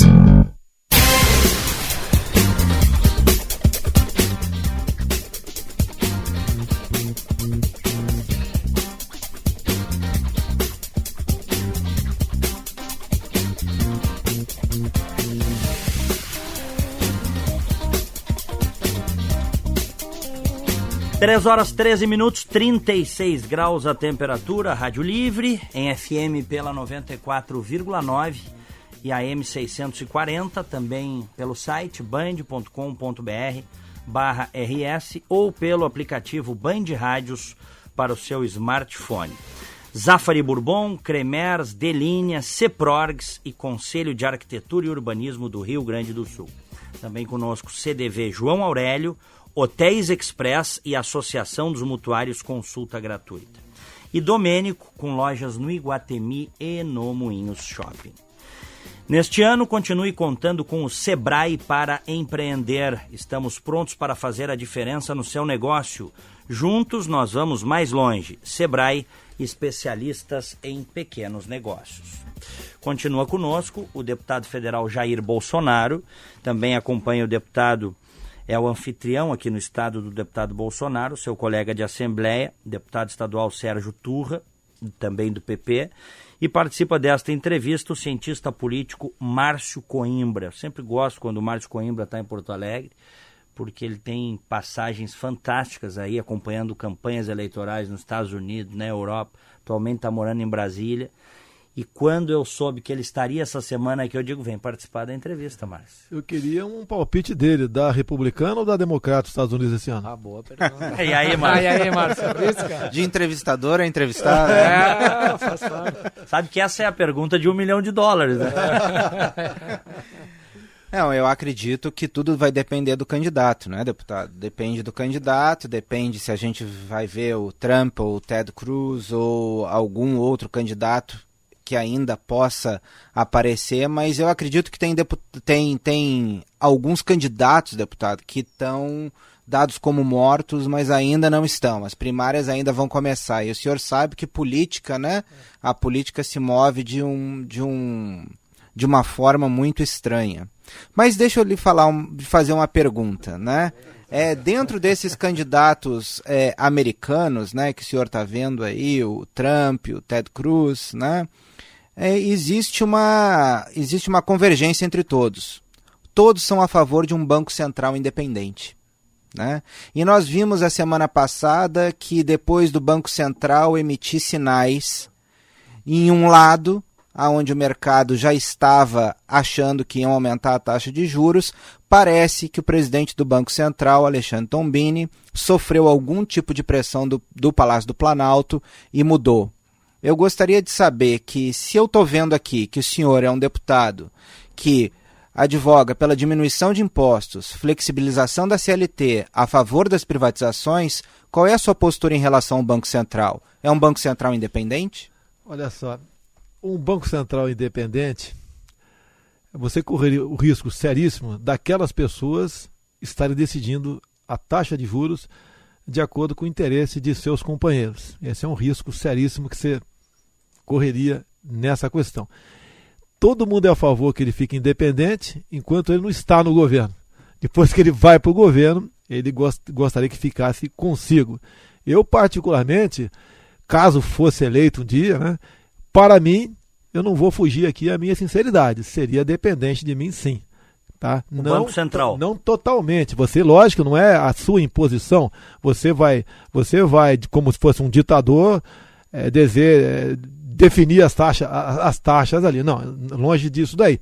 Mas uma maneira de você ter o poder também de negociar com o capital interno e externo essas taxas. Se ficar independente apenas, como eu disse para você, 1% da taxa Selic equivale a 20 bilhões de reais que é sangrado do povo brasileiro. Nós não aguentamos mais isso daí. Então nós queremos diminuir a carga tributária, sim. Mas como é que você vai diminuir a carga tributária se o que você paga de juros anualmente, pelo menos é mantido estável? Fica praticamente impossível você conciliar esses números aí. Deputado, as redes sociais aí, volta e meia, dizem que a cúpula das Forças Armadas brasileiras já estão na mão do petismo. O senhor é um militar de carreira, né? Qual é a sua patente hoje? Eu sou capitão. O senhor é capitão. Sim. É verdade ou é mentira isso? A minha turma são generais de exército, né? Generais de 4 estrelas. Eu queria começar, me permite aqui, começar um pouquinho para trás, né? Você pode ver, a esquerda fala muito em golpe militar. Quem caçou o João Goulart foi o Congresso Nacional no dia 2 de abril de 64. Quem elegeu o Marechal Castelo Branco foi o Congresso Nacional, inclusive com votos de Ulisses Guimarães, em 9 de abril de 64. E só no dia 15, então, de abril, o Marechal Castelo Branco recebeu a faixa presidencial de Raniero Mazzilli, que era o presidente da Câmara dos Deputados. Você pode ver, a esquerda fala que eles enviesaram pela luta armada depois do AI-5. O primeiro ato terrorista foi uma bomba da ação popular no aeroporto de Guararapes, onde morreu um jornalista, que a imprensa não fala nada, só fala Herzog, e morreu um almirante também. Depois também tivemos a bomba que matou Mário Cosel Filho em São Paulo, pela VAR Palmares, onde a senhora Dilma Rousseff era integrante dela. A esquerda tem um ódio enorme para conosco. Você pode ver, por que criou a Comissão da Verdade? A esquerda no mundo todo, né, se o socialismo fosse bom, a Alemanha Oriental não se chamaria democrática. Né? A mesma coisa a Coreia do Norte. Eles mentem descaradamente e o tempo todo. Eles pregam a perfeição hipotética o tempo todo. Criaram a Comissão da Verdade. Eu até pensei, né? Será que essa comissão vai dar um tempinho para desvendar o sequestro, tortura e execução de Celso Daniel? Ou vai continuar escondidinho lá? Essa questão. A esquerda, então, na Comissão da Verdade, que funcionou por 3 meses, por 3 anos, ela simplesmente caluniou as Forças Armadas. Alguns fatos ocorreram, sim. Não vamos negar, isso aí foi uma luta que tivemos no Brasil. Nós enfrentamos guerrilheiros treinados em Cuba.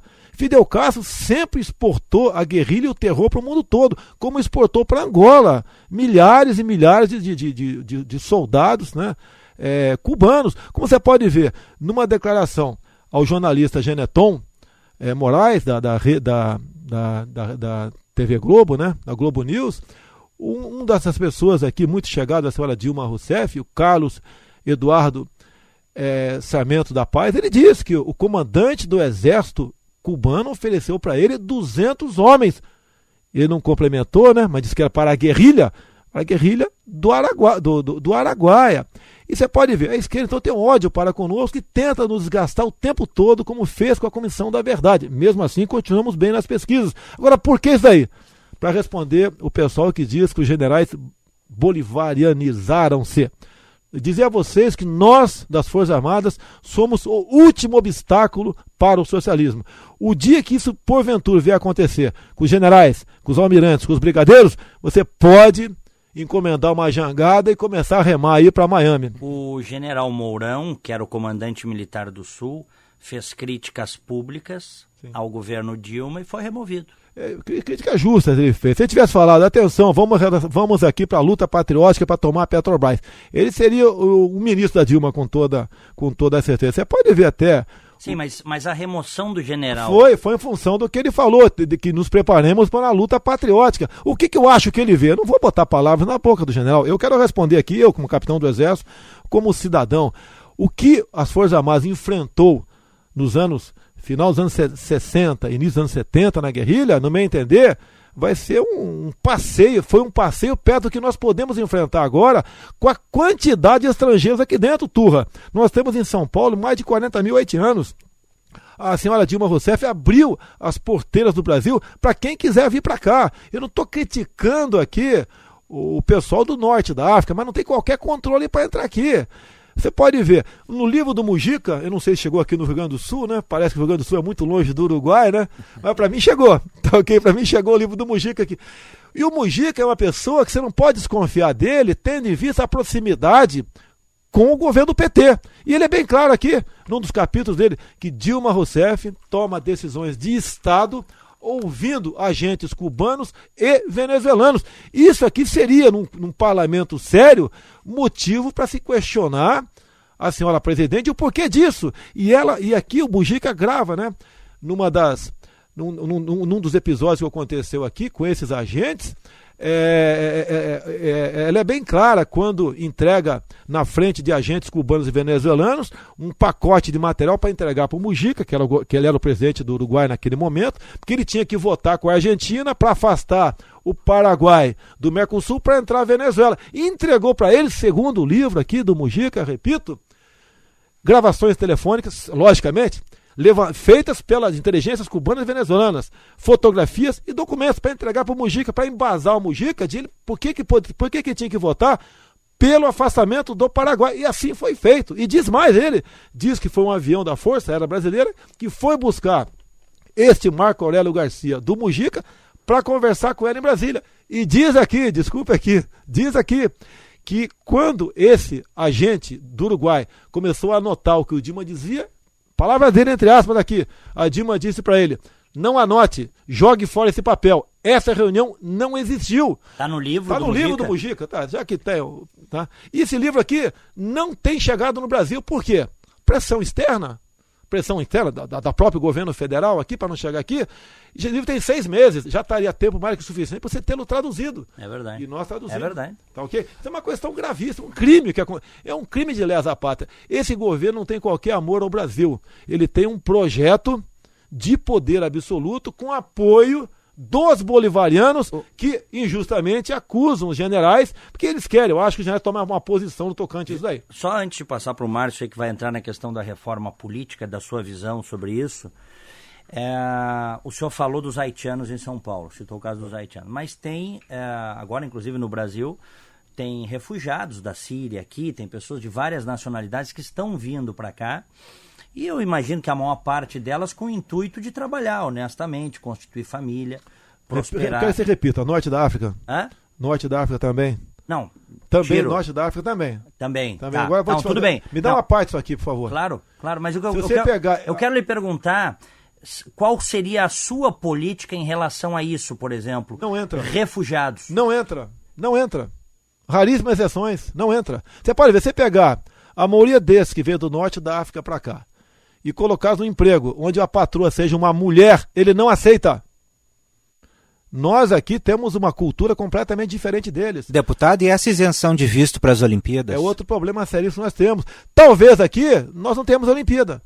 Você se coloque na situação do governo francês, depois desses problemas todos que teve lá, na situação do governo israelense, tá ok? Inglês também, botar seu pessoal aqui, porque o Brasil... Sem segurança. Porque o Brasil, olha só, o Brasil não aceita, o governo Dilma Rousseff não aceita votar uma lei que criminalize o terrorismo. Se nós todos aqui, por exemplo, no projeto que está lá, se nós aqui resolvemos ir para o aeroporto Salgado Filho e tocar fogo no avião aqui, isso seria terrorismo. Mas se for o MST, não seria terrorismo. É isso que nós não aceitamos. Nós temos que o mesmo ato, não interessa quem seja, a punição tem que ser exatamente a mesma. Agora, é o braço da esquerda, o MST. O que o Stedger tem dito pelo Brasil é de estarrecer qualquer um. Ele fala abertamente, nós já somos Cuba. Ele fala abertamente. É um problema que nós temos aqui, que se não é as Forças Armadas ainda, tá? Porque o governo teme, né, como rasgar a Constituição com as Forças Armadas aí, que não estão do lado dela. As Forças Armadas, como sempre disse, faleceu ano passado, o senhor Leônidas Pires Gonçalves, né, é que o Exército Brasileiro nunca foi intruso na política, sempre foi instrumento de vontade popular. Palavras do general Leônidas Pires Gonçalves no programa também do Geneton Moraes, da Globo News. E é assim até hoje. As Forças Armadas são a garantia da nossa democracia no Brasil.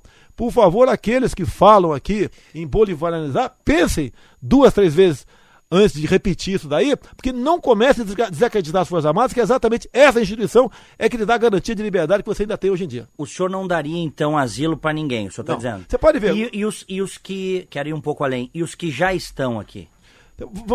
Você pode ver. A gente o nem que sabe, o governo fez... eu li recentemente que nem o governo sabe direito quantos tem. Não sabe, a Polícia Federal também não sabe.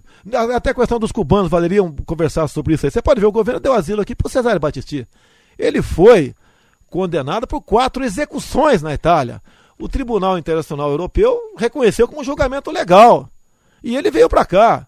E ele era recebido, enquanto na Papuda, gente do PT, do PCdoB, do PSOL visitava-os com frequência. Tá, okay? Até a questão do sequestro do Abílio Diniz também. O PT fazia romarias lá no presídio, em Carandiru, tá? Para aquele pessoal fosse posto em liberdade, porque eles diziam que eram presos políticos. Ó, tinha até um Sebastião no meio daquilo, né? Gente ligada ao MIR chileno, né? É lógico, né? É lógico, tá? A questão do Chile, por exemplo, alguns falam de Pinochet. Pô, lógico, quando uma guerra, quando depois que ela se eclode, né? Ainda mais a questão de guerra de guerrilha, tudo acontece. Você tem que fazer tudo para que não venha acontecer. Barbaridades acontecem de ambos os lados. Mas quando o Pinochet tomou o Chile em 73, tinham mais de 30 mil cubanos lá dentro. Hoje nós temos 12 mil aqui. E tem Macri mandou os médicos cubanos embora da Argentina. Não vai agora, financiar, né? A ditadura, né? Você pode ver, tem um caso aqui, que as Forças Armadas... Mas aí o que o senhor faria com os que estão aqui? Esses que estão aqui? Médico, por exemplo? Não. Todos, esses, cubanos, haitianos, os haitianos, o pessoal da Síria. Pode ter certeza que grande parte a gente repatriaria esse pessoal aqui. Não vai ficar aqui, não. Porque eles são diferentes de nós. Você vê a Angela Merkel, por exemplo, agora na Alemanha. Está com um problema seríssimo lá. Uma centena de estupros que aconteceu lá na Alemanha. O pessoal da Bavária, que dava apoio para Angela Merkel, botou ela na parede. Para com isso que você vai perder o apoio. Agora, nós temos que pensar em nosso povo, nós temos esse tal de multiculturalismo, o deles não interessa, que nós podemos até aceitar algumas coisas deles, mas eles não aceitam absolutamente nada nosso. Parte deles, não estou aqui generalizando, não aceitam cristãos, crucificam cristãos, cortam a cabeça de crianças, mulher lá é lixo. Mulher é um objeto, é lixo, não tem direito a absolutamente nada. Como eu disse para você, tente botar um desse para trabalhar em qualquer local aqui com uma mulher sendo patroa. Ele não aceita. Leva um homem desse para Copacabana, vai ver uma mulher de fio dental lá, ele fica possesso. Eles não assimilam a nossa cultura. E a questão dos cubanos, vale a pena tu lembrar, né? Não sei se vocês são pais aqui, você sabe que é difícil ficar longe dos filhos. Os cubanos estão aqui longe da família.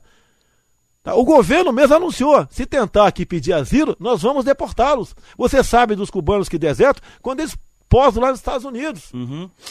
3h30, 36 graus, 8 décimos, eu vou para o intervalo e aí na volta vamos falar de reforma política e de direitos das minorias. O senhor não está surpreso que ainda não lhe perguntamos? Vamos entrar em minoria agora? Vamos lá. Sobre minorias. Tem alguma minoria aqui na mesa? Sabe por quê? Porque eu anunciei na sexta-feira que o senhor estaria aqui. Eu garanti para os nossos ouvintes, que são milhares e milhares em todo o estado e até no mundo, eu disse o seguinte, olha, eu não vou fazer a tradicional pergunta que sempre fazem da homofobia. Mas eu abro com o senhor para falar desse assunto também, tá? Já voltamos com Rádio Livre. Rádio Livre. É Rádio Bandeirantes. Repórter Bandeirantes. Debates, interatividade, entrevistas especiais. De domingo a sexta, às 10 da noite, com Milton Cardoso. Bandeirantes. A Celulose Riograndense acredita no Estado e fica feliz em poder crescer com os gaúchos. Para este ano, há muitas melhorias a caminho. Está previsto um investimento de 200 milhões que beneficiará toda a comunidade. Além disso, o transporte pluvial entre Guaíba, Pelotas e Rio Grande será incentivado. Para a Celulose Riograndense, crescer é mais que uma prioridade, é um compromisso. Compromisso com todos que fazem do Rio Grande um lugar melhor. Celulose Riograndense. Cooperativa Piá apresenta Uma Volta às Origens. Meu pai começou essa propriedade e nós continuamos ela. A gente vive em função das vacas, né? Eu converso com elas, faço carinho. Eu não trocaria isso aqui por lugar nenhum. Novo leite fresco Piá, feito por produtores selecionados e com 12 dias de validade. É fresco, é do campo, é da Piá. Está procurando pneu para o seu carro? Então venha para a De Pascoal. Confira as promoções imperdíveis. Pneus Goodyear para SUV, leve 4 e pague 3. Pneus Aro 13 Goodyear a partir de 4 de R$ 39,90 cada. Aproveite para fazer uma revisão de segurança antes da viagem de carnaval. Mas é só este mês na De Pascoal. Consulte os regulamentos e medidas participantes nas lojas ou no site. Goodyear, quilômetros de histórias. De Pascoal, você pode confiar. Respeite a sinalização de trânsito. Atenção para esta dica da Sociedade Brasileira de Dermatologia, secção RS. Previna-se contra o aparecimento de doenças de pele e envelhecimento precoce. Evite longo tempo de exposição ao sol. Em caso de dúvidas, procure o médico dermatologista. Ele é o profissional com título de especialista capacitado para diagnosticar e sugerir tratamento de qualidade. Uma mensagem da Sociedade Brasileira de Dermatologia, secção RS. Acesse sbdrs.org.br. Chegou a sua hora de sair de Ford Ka 0 km. Aqui na Super Alto você encontra o novo Ford Ka de 41.590 por 40.590 e taxa zero em 30 vezes. Isso mesmo, oferta imperdível para você sair de Ford Ka. Não deixe escapar essa oportunidade. Condições exclusivas que você só encontra aqui na Super Alto Ford. Terceira Perimetral 3302-2000 e Zona Sul 3302-1000. Fazer um seguro é muito fácil, o grande problema é o sinistro. Se a comercialização for efetivada por um corretor profissional de seguros, com certeza não haverá problemas. Ele conhece os procedimentos, os caminhos a percorrer e o mais importante, conhece você.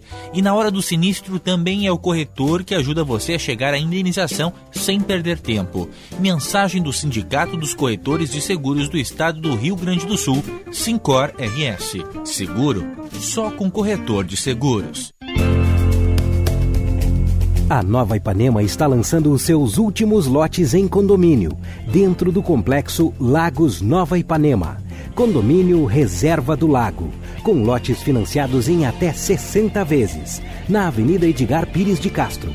Vendas Maciel Imóveis, fone 3264-4172.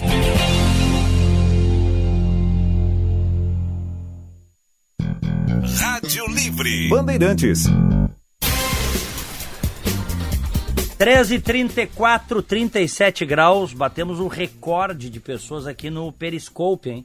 Porque nós estamos ao vivo, tenho certeza que tem dezenas de milhares de ouvintes no Rio Grande do Sul, no Brasil e no mundo, também pela internet.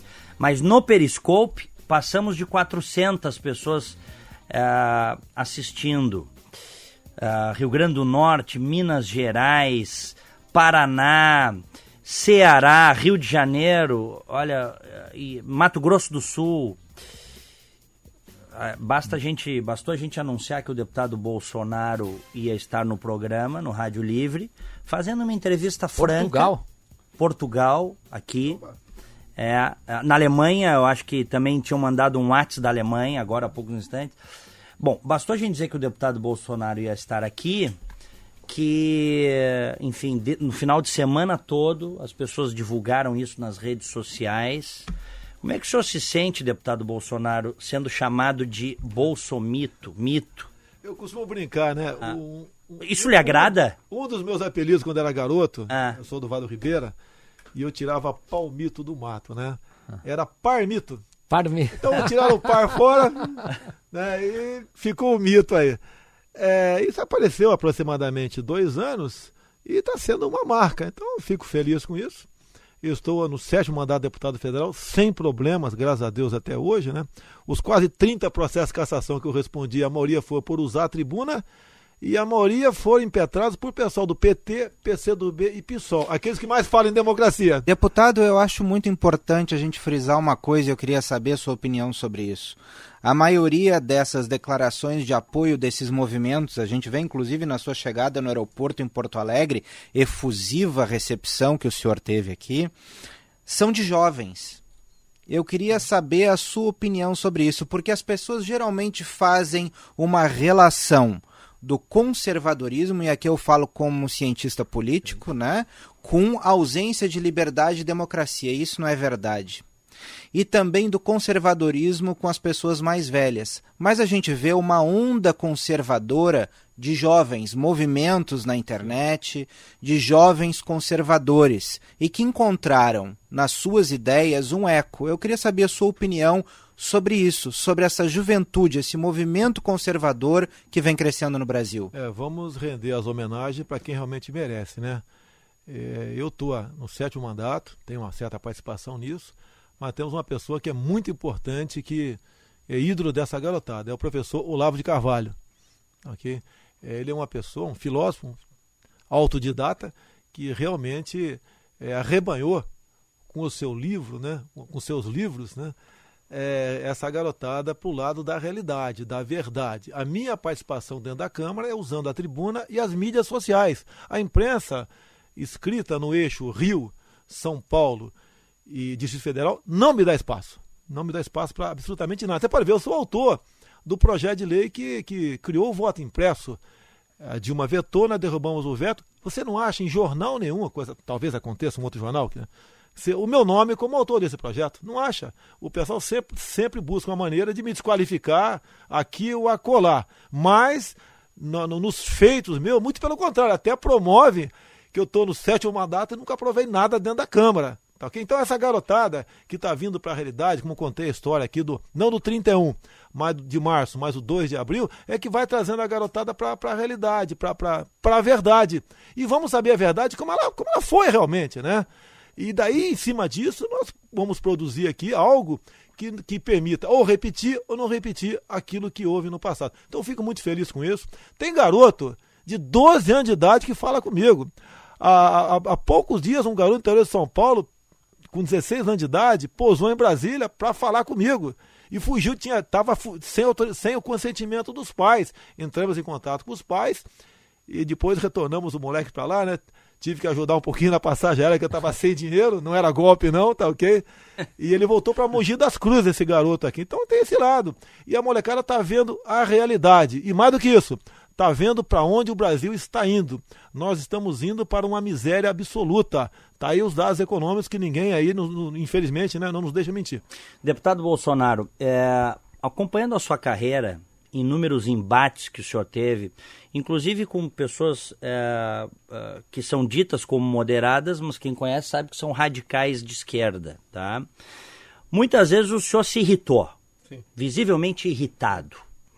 E em conversas, enfim, de rodas de amigos, inclusive com cientistas políticos, as pessoas dizem assim, olha, se o Bolsonaro conseguir dar uma maneirada no temperamento, ele vai longe. Agora, se ele se irrita numa entrevista e xinga o interlocutor, xinga uma deputada, se levantar a mão vai levar, como tem que o senhor fez isso lá. Ele vai longe. O Bolsonaro é um sujeito irritado, não. Ou é a esquerda que ele tira do sério? E o que o senhor está fazendo para ser mais cool, para ser mais frio? Porque se o senhor quer encarar uma caminhada... a presidência da República, né, o senhor vai ter que ter muita paciência. Você pode ver, essas brigas, essas irritações, foram em momentos que são simplesmente, você alopraria, qualquer pessoa consciente alopraria. E nós aqui tivemos na Câmara, em 2012, 9º seminário LGBT infantil. Eu fiz um resumo em 5 minutos disso, de você embrulhar o estômago, o que esse pessoal quis fazer e está fazendo agora com a garotada, com criancinha na escola. Eu sei que eu estou numa rádio, né? Mas estou com um livro aqui, Aparelho Sexual e CIA. O alcance no meu Facebook chegou a próximo a 40 milhões há 2 semanas, quando eu fiz uma matéria sobre esse livro aqui, que é para a garotada do ensino fundamental. Tá, okay? Então, nesses momentos, quando você vê isso e você vê que está impotente para solucionar, você tem que explodir. Você tem que explodir. Não tem outra maneira. Eu vou deixar chegar esse material na escola e ficar quieto? O governo empurrou a goela abaixo, o filho do pobre, né, porque isso é para a escola pública, que tem acesso a esse tipo de material e vai aprender um comportamento que seu pai não concorda, tá ok? Que uma pessoa tenha esse comportamento no futuro, a família que administre. Ela não pode ter esse comportamento sendo incentivada na escola. Você pode ver, eu tenho um vídeo, até consegui botar no programa do Ratinho, em 2012, 2013, se eu não me engano, onde o secretário de alfabetização do MEC, dizendo claramente que no filme chamado Beijo Lésbico, para ser distribuído nas escolas de ensino fundamental para combater a homofobia, ele disse lá, o Coimbra, que levamos 3 meses decidindo até onde a língua de uma menina entraria na boca de outra menina, para fazermos um filme para combater a homofobia. Deixa eu lhe perguntar uma coisa aqui, aproveitando. Claro, deixa eu lhe perguntar, porque esse ponto é um, vamos dizer assim, é o ponto onde o senhor é mais criticado, né? Sim. Que lhe taxam de homofóbico. O senhor se rebela por se tratarem de crianças. Sim. Se fossem adultos, o senhor respeitaria. Cada um faz o que quer da sua vida, é isso ou não? Descobriram em 2011 que eu sou homofóbico? Hã? Descobriram em 2011 que eu sou homofóbico? Eu seria homofóbico? Não. Foi em função do material escolar, que ficou conhecido... É daí que surge isso. Como eles perdem, ficou conhecido como kit gay. Como eles perdem, não tem como, nas ideias, nas propostas, me derrotar, eles é tal negócio. Eu estou discutindo, perdi a razão da argumentação, falou, ô gordo, ô barrigudo, ô careca, ô feio, não sei o que lá, vai pro palavrão, que a esquerda fazia. O rótulo. É rotular. É igual aquela questão com uma deputada aqui, que não interessa falar o nome dela aqui, ela me chama de estuprador e eu dou um troco, parte da mídia pega do estuprador pra frente pra dizer que eu tô errado. Tá ok? Então isso tudo aconteceu. Agora, aquele momento nós estávamos discutindo a questão da redução da moralidade penal. Essa deputada gaúcha foi debater comigo aquele caso Champinha. Esse moleque de 17 anos com mais 4 marginais executaram um moleque, um garoto de 19 anos numa área rural de São Paulo, estupraram em rodízio por 5 dias a menina. No último dia, esse tal do Champinha praticamente degolou a menina com a faca cega. Daí vai a deputada dizer que ele não pode ser preso porque não sabia o que estava fazendo por ser menor de idade. Daí ela perde a razão dos argumentos, me chama de estuprador e dá o troco nela. E daí a confusão foi instalada. Só para fechar essa questão aqui, no mundo ocidental, e no Brasil não é diferente, há muitos homossexuais que conquistaram direitos, né? Recentemente, inclusive nos Estados Unidos, e que muitos, inclusive, agora no Brasil já se intitulam de direita. Exatamente, existem movimento de homossexuais conservadores. O que o senhor diria para eles? Porque eles têm direitos, eles querem ter direito de constituir, por exemplo, um casal, de viajar juntos, de quando um morre deixa os bens para o outro. Qual é a sua visão sobre isso? Olha, não é porque você está casado, ou está vivendo uma união estável, ou está namorando, que você não vai ser feliz, tá? Eu quero mais que eles sejam muito felizes. Agora, o que acontece? Eu tenho na minha frente aqui uma Constituição. Tem artigos aqui, pode ter certeza, você, o Coimbra, o Turra, com toda certeza tem artigos que vocês não gostam. Mas para nós vivermos em sociedade, nós temos que respeitar aqui todos os artigos da Constituição. O Turra não pode propor mudar a Constituição, mas eu posso. Então, no artigo que fala de família, que é o artigo 216, ele é bem claro lá, no parágrafo 3º, né? Para efeito de proteção do Estado, é reconhecida a união estável entre homem e mulher, como entidade familiar. E ponto final. Se você quer fazer um casamento, né, nas formas como um homem e uma mulher fazem hoje em dia, numa igreja católica, seja onde for, tá? Primeiro, tá ok? Primeiro, você vai ter que tentar mudar a Constituição. E depois tem que tentar mudar a Bíblia. Porque eu, como católico, né, um padre, um pastor não aceitaria isso, mesmo mudando a nossa condição. Agora, para você aceitar 2 homens e 2 mulheres como família, você tem que propor modificar o parágrafo 3º do artigo 22. Caso contrário, o que seria, né? O caso contrário, caso eles queiram ter esse direito, o que teria que estar escrito no artigo 226, parágrafo 3º? Para efeito de proteção do Estado, é reconhecida a união estável entre pares como entidade familiar. E não está escrito pares, está escrito homem e mulher. E no artigo 5º, no parágrafo 5º aqui embaixo, diz mais: os direitos e deveres referentes à sociedade conjugal são exercidos igualmente pelo homem e pela mulher, e não pelo par. Então, nós respeitamos aqui ou não respeitamos. Pode ser que daqui a alguns anos, algumas décadas, se mude isso daí. Mas, no momento, a sociedade brasileira, Coimbra, como você diz aqui, é conservadora. E vamos, então, mudar as leis para aceitar essa minoria. Agora, Jair Bolsonaro, né?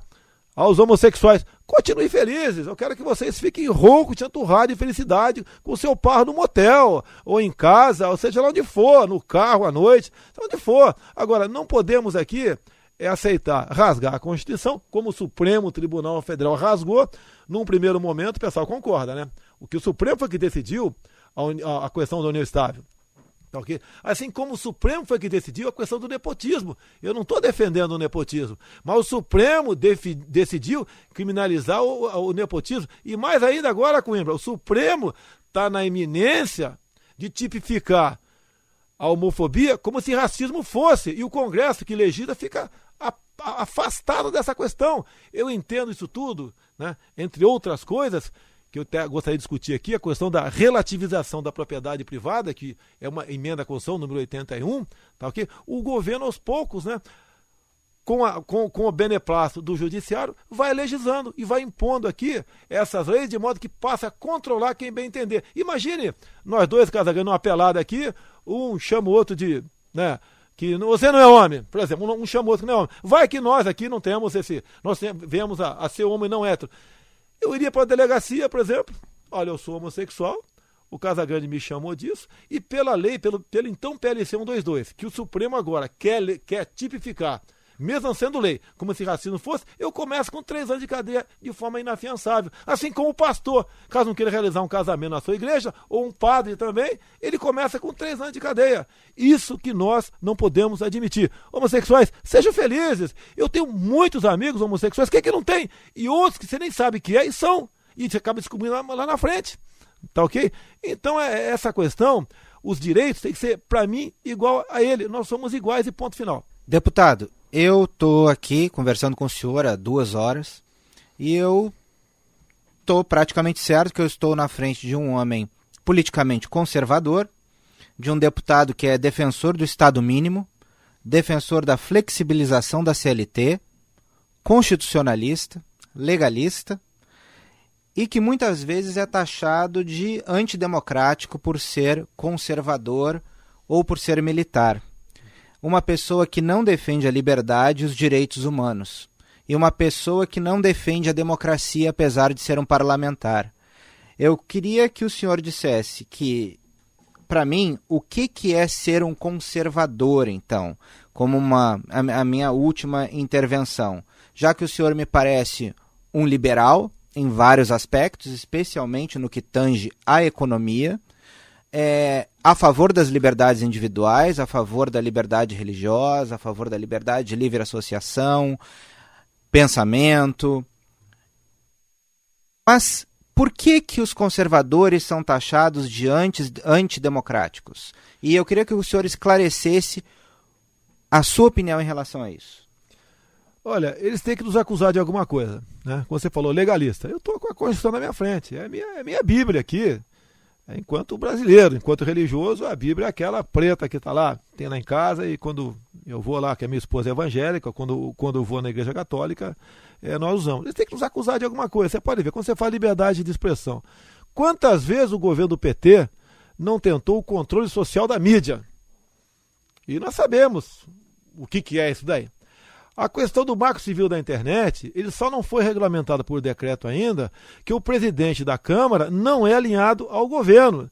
Se fosse o Quinagra, que perdeu para o Eduardo Cunha, do PT, o Quinagra do PT, que perdeu para o Eduardo Cunha, o decreto já seria sido publicado em DO, que foi feito por Frank Martins, aquele mesmo que disse, né, abertamente, a questão do sequestro do embaixador americano é seu.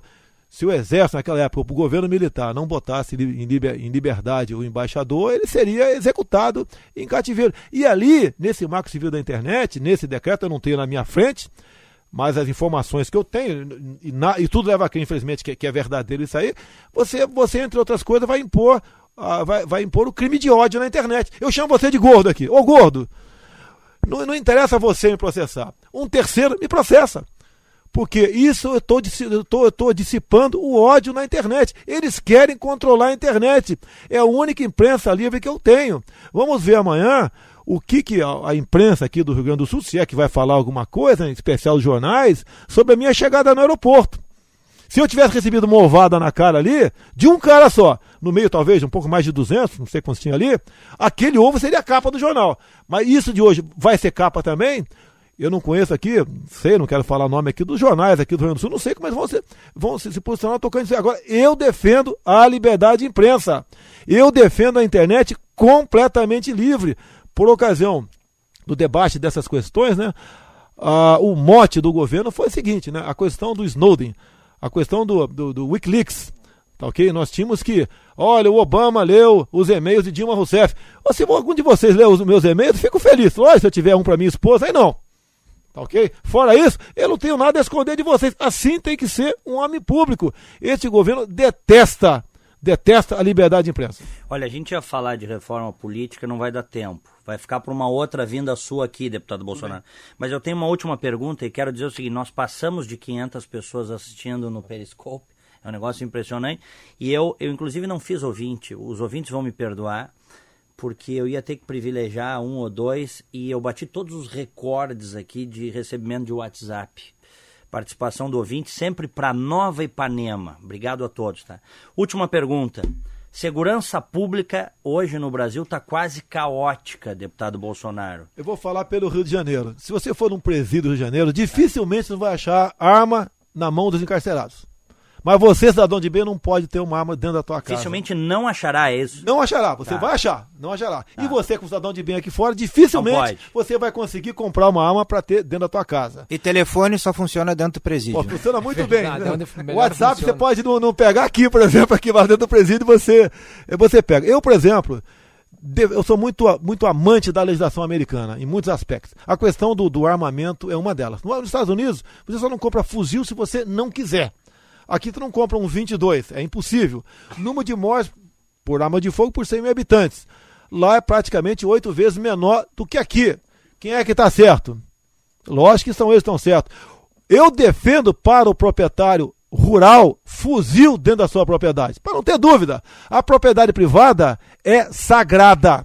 Se não houver, se não fosse assim, se a propriedade privada não for sagrada, é sinal que ela é do Estado.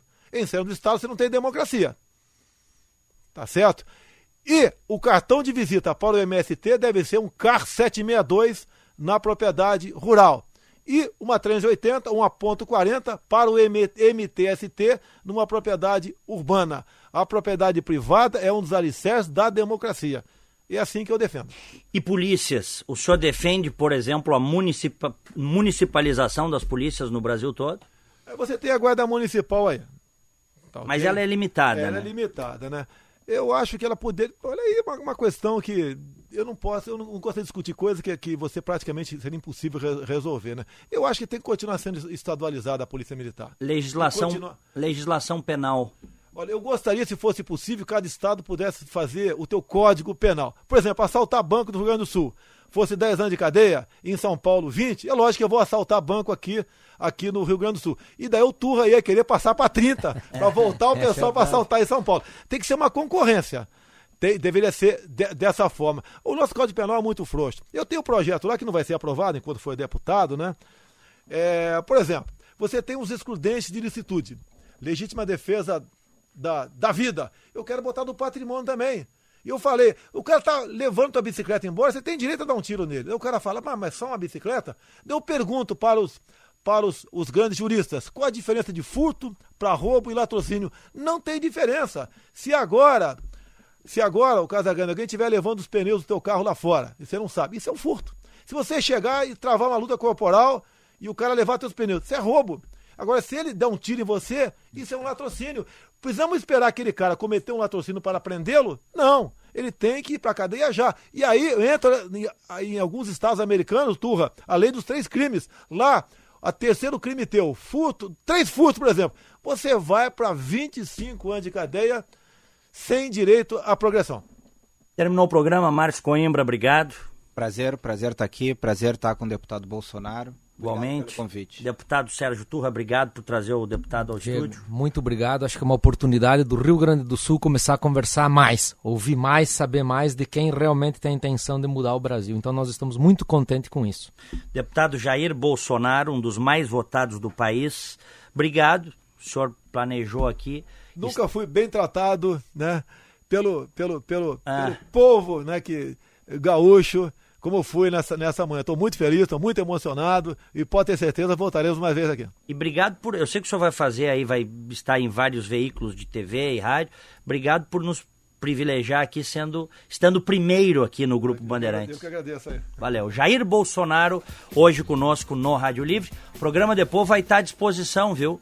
No Facebook, no grupo Rádio Livre com Diego Casagrande, ou no meu Facebook, que é facebook.com/Diego Jornalista. Obrigado também ao nosso produtor, o Marco Pecker, e a todo o pessoal da retaguarda. Obrigado aos senhores e às senhoras que nos acompanharam até aqui. com a presença do deputado Bolsonaro. Rádio Livre volta amanhã às 2 da tarde. Fiquem com Deus. Tchau!